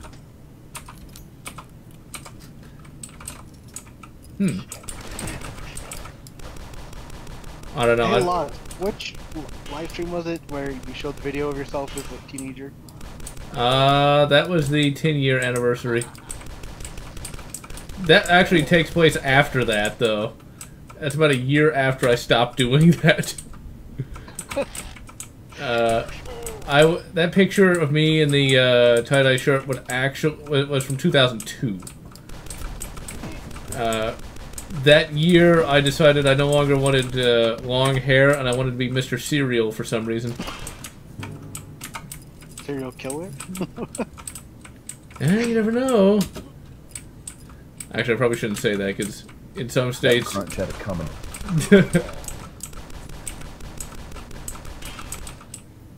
I hope this is actually getting close to the end, because I'm actually starting to get kind of tired again. Because like I could go for like an hour and a half or so, or yeah, hour and a half, 2 hours, but by that third hour, it is 3 hours. God damn, no wonder I'm so tired.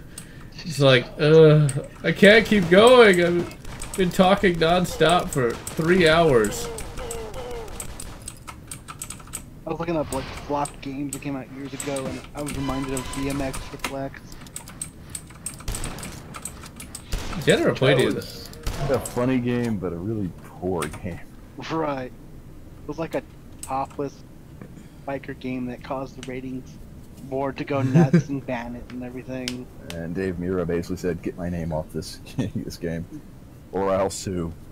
There was also a worse one called the Guy Game, which got banned because one of the girls was 17.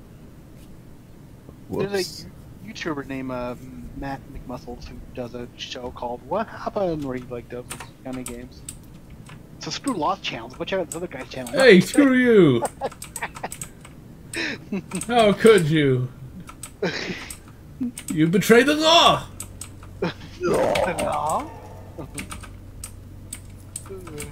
The darkness is spreading. Oh, well.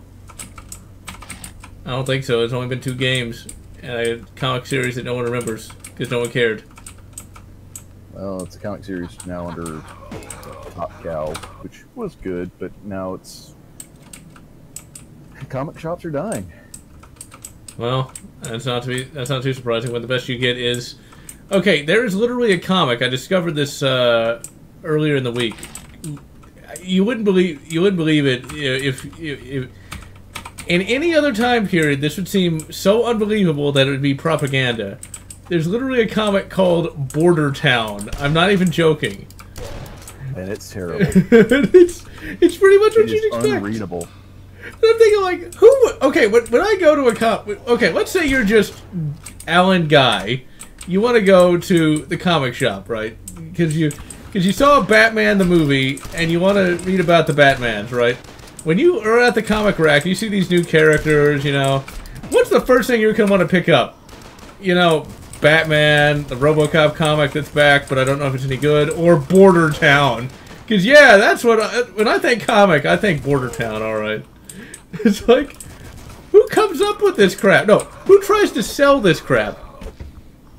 In this case, that would be DC. Really? Because they've given up. I mean, just... Border Town. It's like, come on. Let's see. No longer a virgin. Oh, you're kidding? Okay. I have no idea how old Proctor Productions is, but yeah. Just wait till you're with somebody who you would actually want to be with. Thoughts on episode 9? Will it suck? Almost guaranteed. It will suck. No, here's the thing. I was avoiding the films beforehand because I went to all of them. Okay. I am very forgiving when it comes to interpretations of lore and all that. I am openly saying to anyone and everyone who will listen, please boycott Star Wars. This is not a joke. This is not a jape. I am not pulling anyone's leg here. It is terrible. I can watch some bad movies and have fun with it. The last Star Wars, I was so enraged that I got up out of my seat within the first 30 minutes of the movie, marched to the ticket booth, and demanded a refund. Oh. And see, I didn't even go to see it, so yeah. You know, I was afraid the new Star Wars movies were gonna be good, and I'd be depressed because of it. I was kind of wrong about that. Oh, man. No one saw this coming. Here's the thing. Episode 8, no one would have thought it would have been this bad. They was like, okay, you know, new direction. Okay, we might have to deal with like one sucky movie, and they'll get it right later. Nope. And they've written themselves into a dead end where there is no way they can make it better, even if they want to. But here's the problem with it. Disney, under Bob Iger, is perfectly happy with what EA is doing to the Star Wars game side. That means that they do not care. That means they actively hate you. And I can back this up. In fact, I might, if I can get a good camera of decent quality, I might actually make a video to back all this up. I'd recommend just looking up on eBay, because I got a cheap Chinese that works pretty well for a general purpose camera. Now, it's not my main camera, but like my GoPro clone, it worked well enough for just a basic video. This one, in fact, that's like $50, so. Leia versus Stormtroopers was a massive insult, and it tells me exactly who Disney is after with their soy wars. And, oh, Proctor, you're only 17? I did not know that. Oh, man. Rageaholic? Yeah, I'm well aware of that. Disgusted to say episode was your first Star Wars movie? No! The first one you saw in theaters. That's okay. You can't see them in theaters because Disney's new theme park. They're producing a quote unquote, and I using massive, mile wide quotation marks here, a Star Wars theme park. The problem is, it's not on an established planet. It's not themed around an established planet. Not themed around established characters. It's not even themed around their new characters. Congratulations, Disney. You made the most miserable place on Earth. Wait, I thought it was California. Guess where most of this is shot. Oops. Although I think by by number of suicide deaths. It's actually South Korea. Yeah. Hard to tell, really. I mean, there's levels of awful, but as theme parks go, I think this is going to be the absolute pits. See, to be perfectly honest, I never was a big fan of theme parks to begin with. Like, I never really enjoyed Astro World, which was the Houston theme park. Didn't have a lot of fun with it. And I've never been to Disneyland, nor do I want to go, because that sounds horrible. It's expensive, and nowadays it's just not worth it.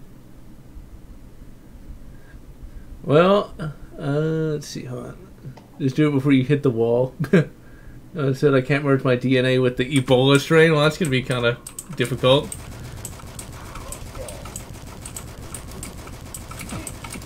Yeah, one thing I do regret not seeing, though, is the Star Trek experience in Las Vegas. They actually cared when they created that. Yeah, they even had specialty cocktails available. You could get Romulan ale, which was pretty good. I did actually get to do a Star Trek kind of thing at a local, well, I say local, at a Texas production company, though. They had, like, the Enterprise, and you had to, like, shoot at some kind of Klingon. I actually got to do that, and that was a lot of fun. That was many, many, many years ago, though. I don't know what it was called. I know it was in San Antonio, though. I don't know if the production company is still there. I imagine it is, though. There's actually, apparently, part of Houston where they shot a bit of RoboCop, which I would like to see one day, although I don't know where exactly it is. Watching STD gives you STDs? Yeah, it does. That or it just dramatically kills brain cells. And Supreme Power, Texas tree roaches are by far the worst. I haven't actually... I've lived here some nigh on 30 years, and I've seen a grand total of 1 snake. 1. I've seen so many of those goddamn tree roaches. In fact, just a few months ago, I was in here about getting ready to go to bed, and all of a sudden I felt this pressure on my foot. There was a roach clinging to my foot. That'll wake you up pretty fast, actually. That was traumatic. So yeah, the roaches, man. And then there was one time that fireplace flue was opened by accident, and just a constant air raid of roaches, roach after roach after roach. It was horrible. Snakes, you know, I'm not Indiana Jones, so I don't really care about snakes. Goddamn bugs. I do not like bugs. Especially ones that want to crawl on me. When you get down past El Paso, more west than that, scorpions. They're the worst part. You know, it's funny you should mention that. Back in the day, on my grandparents' land, my grandfather always mentioned that if I'm going to pick anything up off the ground, I need to have a glove on. You know? And you know what happened the one time he didn't? Scorpion sting. Yeah. Oh, man. And he is not someone who expresses discomfort a lot. Okay, he's somebody, like, he could have an arm off and he would be like, yeah, whatever. He actually, it looked like that hurt bad. Oh, it sucks. So, yeah, I never, like, I was always extra paranoid about having gloves on.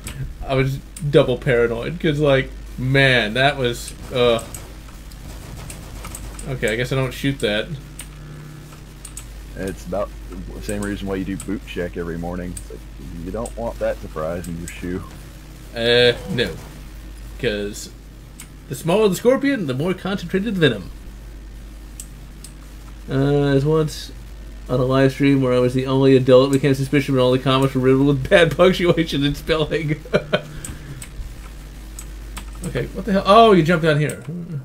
With his sparks, we take from men that which has never been taken before. Oh, it's getting kind of psychedelic. And that's kind of ruined just my... Really, the fall broke my flashlight. It didn't break anything else. Actually reminds me of the Doom 2 novelization that was kind of really hilarious. Where Doom Guy and Doom Girl both crash land on Earth on a homemade rocket that was made literally kind of A-Team style. And the crash was so bad that it literally broke all their guns. And I'm thinking like, okay, wait a minute. It broke your steel firearms, but it didn't break you. Sure. I must break you. Sorry. Don't wonder what I had. Hey, you know, It's a good use of Dolph Lundgren. and yeah, there is a Doom Girl. Arlene Sanders was her name in the novelizations. Doom Girl, will you marry me? Well, actually, there's some decent character development where they talk about how Doom Guy, Flynn Taggart, couldn't actually get in a relationship with her because they were more friends than, you know, romantic. Which is what he proposed to her with. Black market popcorn? That is the thing in the Doom universe, because it's kind of a cyberpunk kind of thing. Ultimately, she ends up getting together with a Mormon guy from Utah. Because, She's already lived a life of adventure. I suppose settling down just makes sense. What's kind of sad for Doom Guy, though, Flynn is the only other female is 14, so, oops. Oops. Well, I mean, there's no actual laws on Mars, so it's getting that. Well, they're on Earth by that At point. that point. Oh my god. In which case, Earth's still alive after all that, so you hit the dating scene? God damn it. Let's see. Doom Girl from Quake 3. No, that's a different character entirely. Blocko Cubes. The only movie that kind of really did a little bit of sort of anarchy on Mars was Recall. Recall. No, what? I said Total Recall, but the Venusville thing. Oh, Ghost of Mars?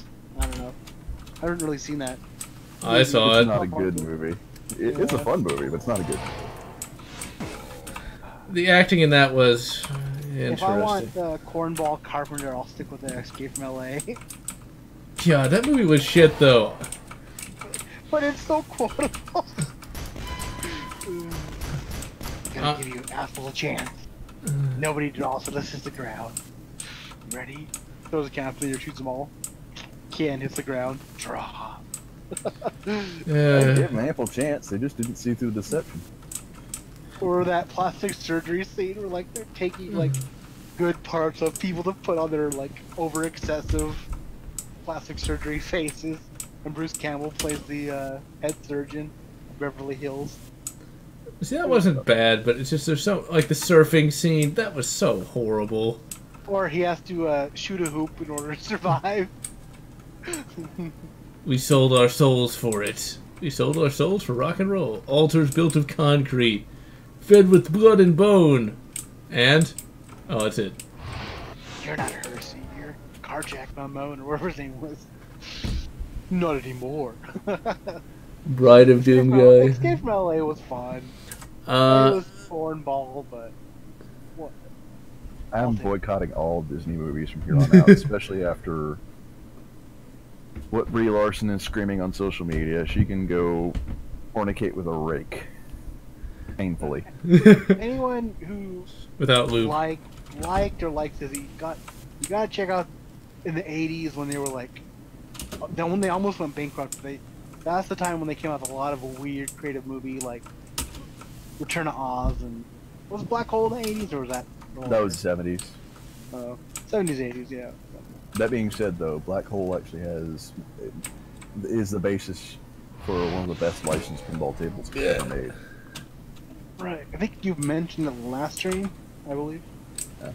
Yeah, I can't state it enough. You ever get a chance to see it at, you know, any of the pinball museums or any arcade, play it. It's awesome.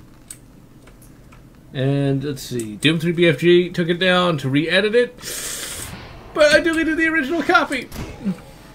So What? yeah, I took down the Doom 3 BFG video to fix an edit that I didn't notice for like over a year. Basically, I put Doom 3 BFG edition over the modded Doom 3 footage, Dusk completely ruining my point, saying that if you mod Doom 3, it's better than playing the BFG edition. Oops. Nobody noticed it until... Nobody noticed it but me, and then when I went to take it down to fix it, yeah... I forgot I had deleted the original copy, so that was it, and it's gone forever now.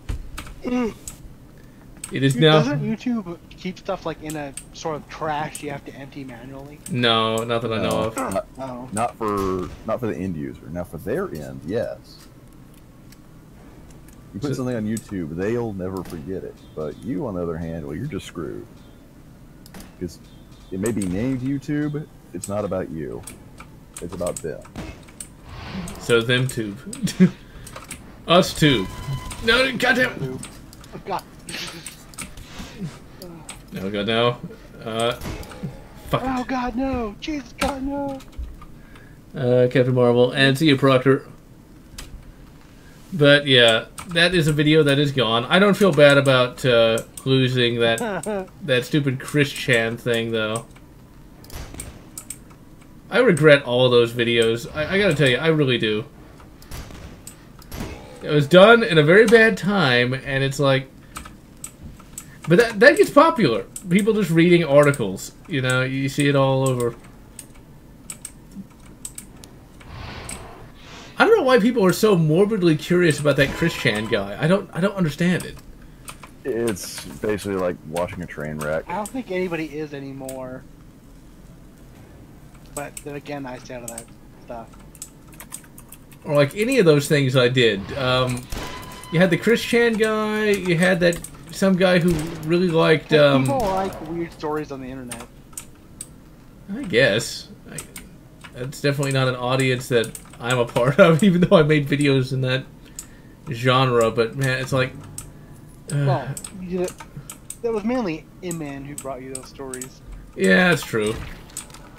Who's disappeared. Yeah, we had creative differences.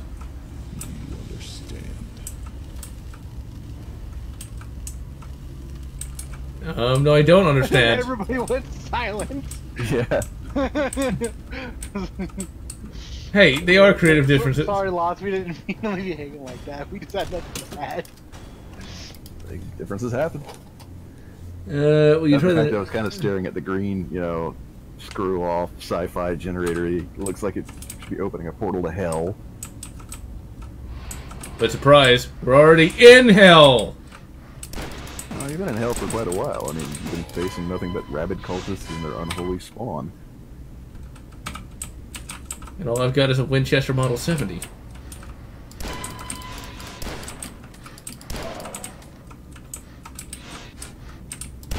Ooh, I'm getting reports from another group that there was a shooter at the Netflix office today. What? What? Yeah, asking right now what the heck's going on. Okay, no, can't. Serious issue. Like, I can make plenty of terrible Netflix jokes, but if that actually happened, I don't want to, because that would be just terrible. Yeah, but all I have to say once again is, how are those strict laws helping them? Not very. Oh, there's a gun scare. Nobody died. Okay, so now I can make my awful jokes. Okay, they got the guy, but no one got hurt, thankfully, from what I'm hearing. Somebody threatened to have a gun, but didn't. Well, I guess I just wanted... Nah, I'm not gonna make that joke. I was gonna make a joke about bringing back some, like, show that got canceled. Bring back Daredevil! That's never gonna happen. They're saying, make Punisher, don't make the video version of the Punisher not suck.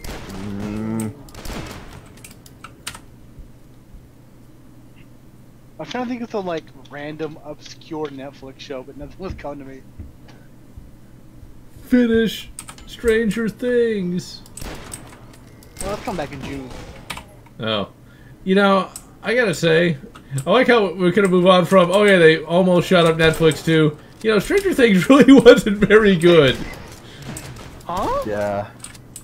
I'm sorry, I'm not a fan of Stranger Things. I enjoyed it. Well, it's okay. I gotta explain why I think it's not very good. Okay, I watched both seasons, and thought it was okay, but it's not very good either.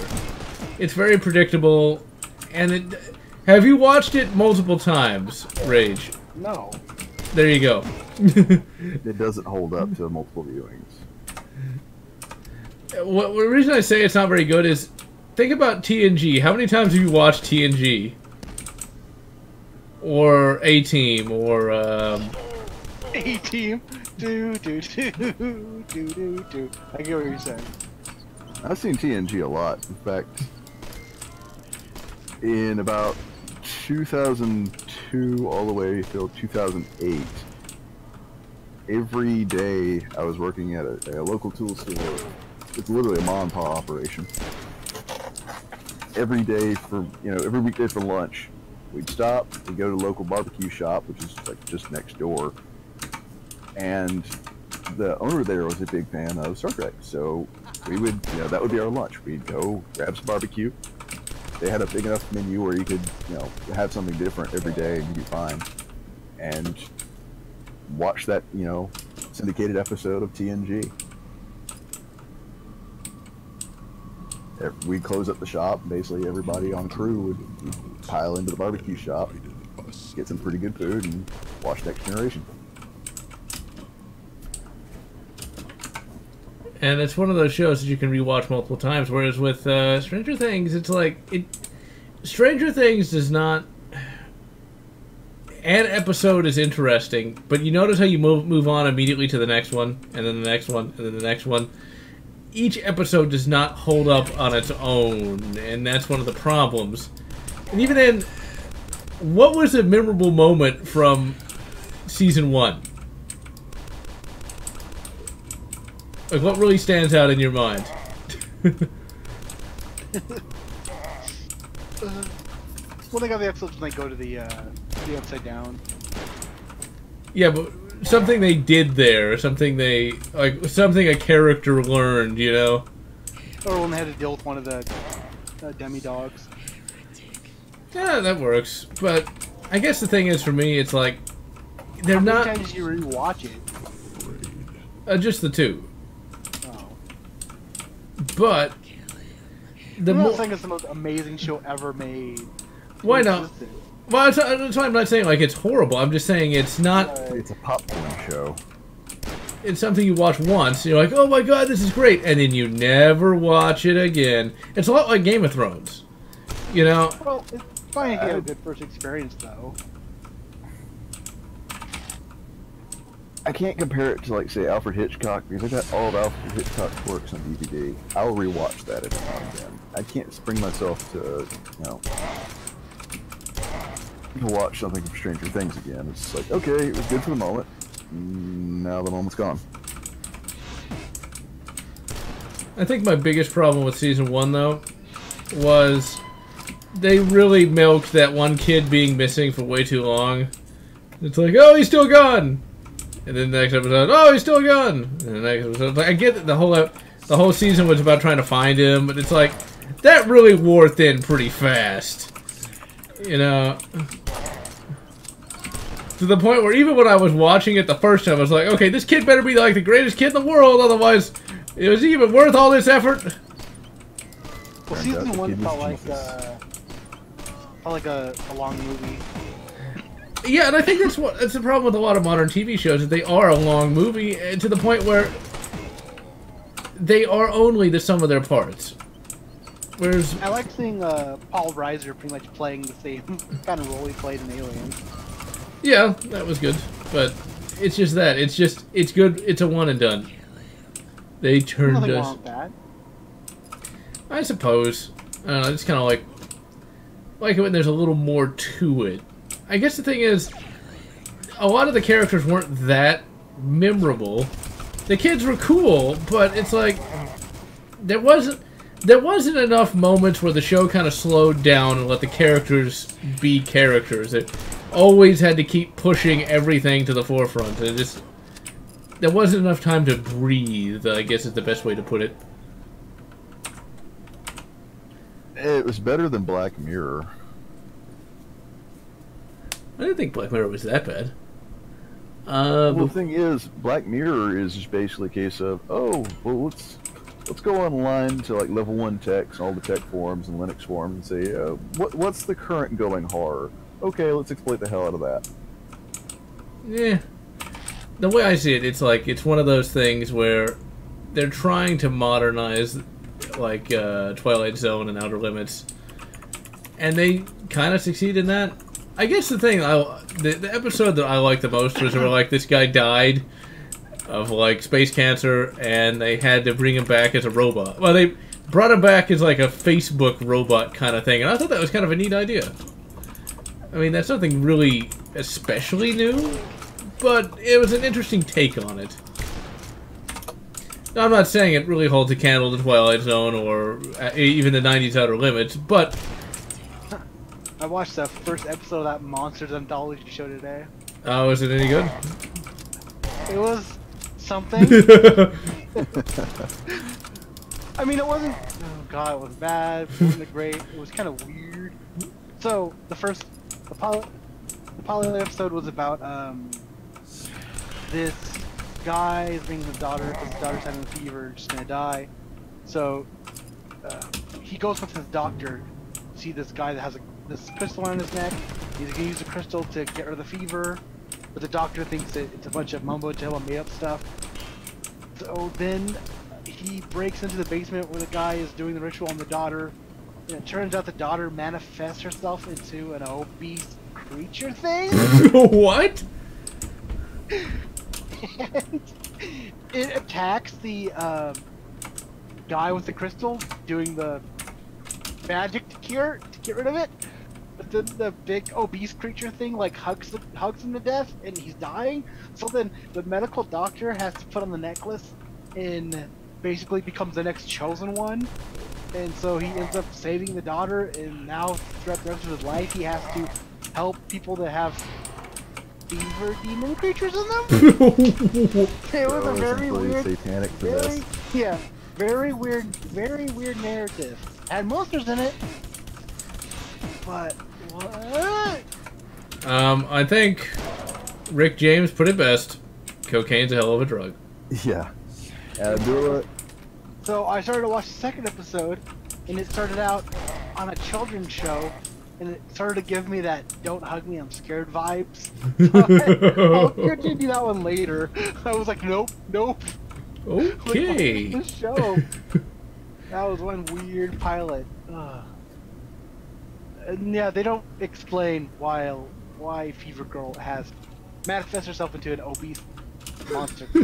That's what she sees herself as. I don't know. I guess that's what fevers are supposed to be. I don't know. And how do you know why you feel so like hammered ass when you're sick? Son of intoxicator. I guess I could see if I watched that show as a child, it probably would have gave me nightmares. What the fuck? I would say what the fuck 80s, I know what Lotz answer is gonna be. Cocaine. Yeah. She don't lie. And Abdullah, Black Mirror is not bad, but if you spend your life in the industry or on so many tech forums, it comes off as, let me rephrase this, it's well written for what it is, but the horror of real life is a lot worse. Right. It's definitely more fantasy than being it's not really that much fantasy. I mean, the whole idea of social network credit, yeah, China's been doing that for a while, right. And it's even more dystopian than what the Black Mirror TV series would put out. The TV series is entertaining. I'm not going to say, oh, it's raging pile of crap. I can't imagine marathoning Black Mirror though. Some of those that would be depressing. Or it'd be like watching 1 hour of the news every day. Or 30 minutes of like level 1 text, or spending 15 minutes on a Linux forum or anything like that. So you start to realize real life is a lot more screwed up than that fiction. Let's see if this Wikipedia description of the episode I just explained explains it any better. The Fever Man, October 22nd, 1988. That was a year before I was born. Able to heal a man's daughter. Who wrote this? Okay, so just her father goes to the Fever Man. Fever Man is a local healer who is literally fights the illness that is manifested to a monster. I don't know why. The doctor's angry at the father's belief in superstition, tries to expose the Fever Man as a fraud, but only learns the truth. That sounds very... Oh yeah, the gauntlet. I wonder why they call it that. The Fever Man. Holy crap! Well, you know when the heavy metal music starts up, I'm actually subscribed to the guy who does this music, Andrew... Bushel. Yeah, there you go.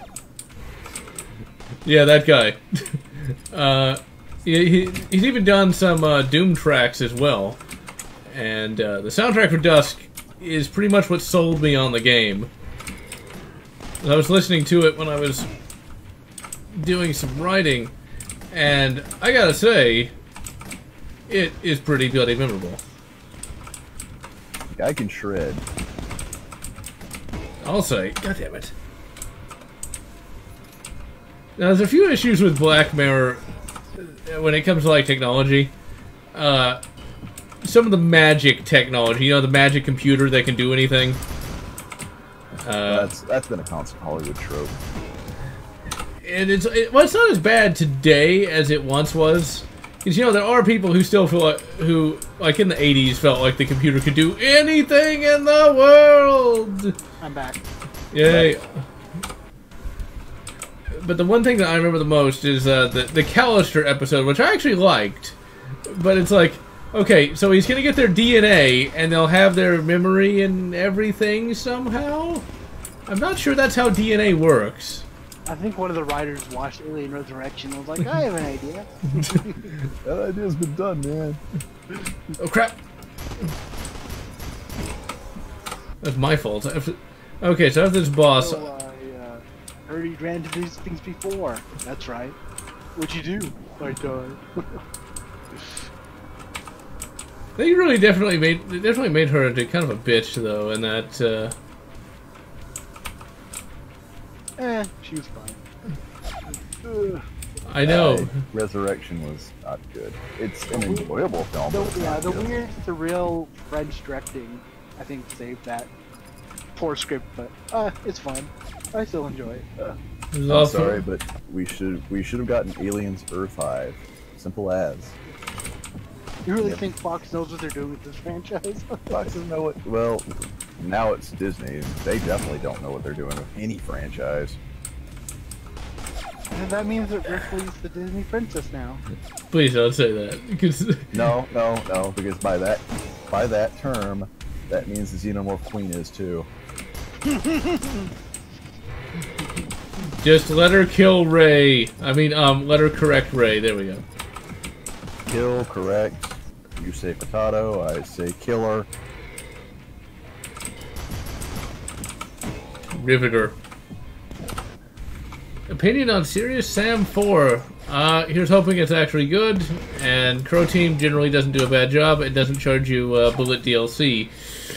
So yeah. We shall see what they do. Seeing as how Duke Nukem's dead, Doom is probably going to go right along with it thanks to microtransactions. Here's hoping Sam Serious Stone can stem the tide of crap. Well, I think Serious Sam 3 only had one DLC pack. Yeah, it's 4 looks promising. Shit. I don't know really what they're gonna do with it. I don't think they really know what they're doing. Serious Sam's serious, to be honest. Because he's Disney buys 40K. Actually, that could improve 40K. Not by much. Oops, sorry. Serious Sam changes a lot. I mean, Yeah. Serious Sam 2 was weird, and then Serious Sam 3 was kind of odd too for a prequel. I don't know. Well, Like- this is Crow Team, remember? These people didn't get their start in making Serious Sam. They got their start in making a ripoff of a soccer game. Instead of sensible. Serious Stalker. No. They ripped off Sensible Soccer. I heard Serious Sam, the next encounter, wasn't as bad as it was reviewed as. No, it was actually pretty enjoyable. This boss is really annoying.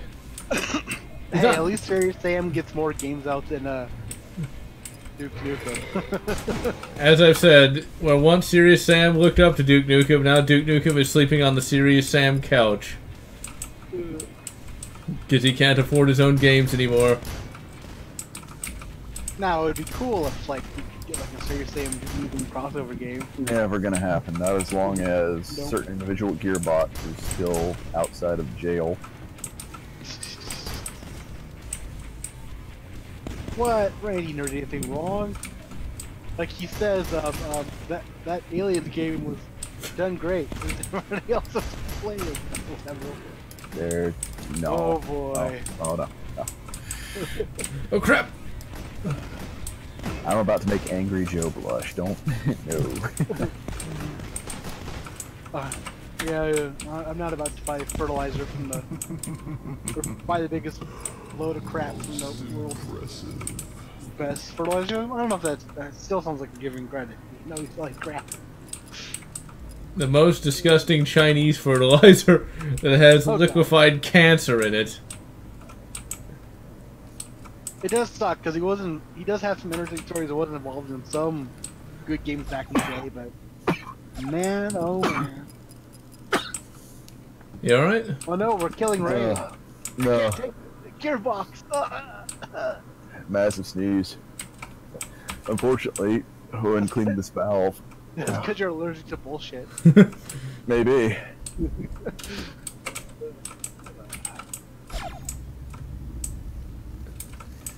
But yeah, as long as Pitchford's alive, I don't see Duke Nukem getting any respite. Now, if things are going the way I think they are, he might have to give up the Duke Nukem license just for money.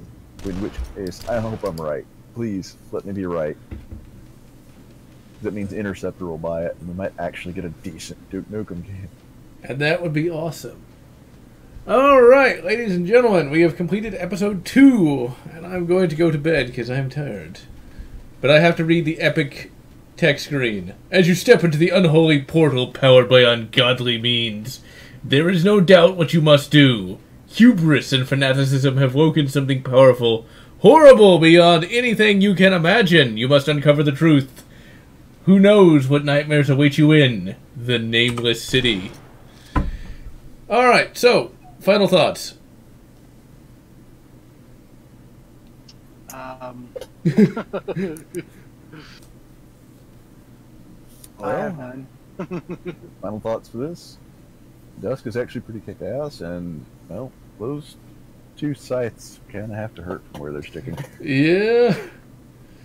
Alright, so I'm GeneralLotz. I'm Rainick. I'm Rage Killer.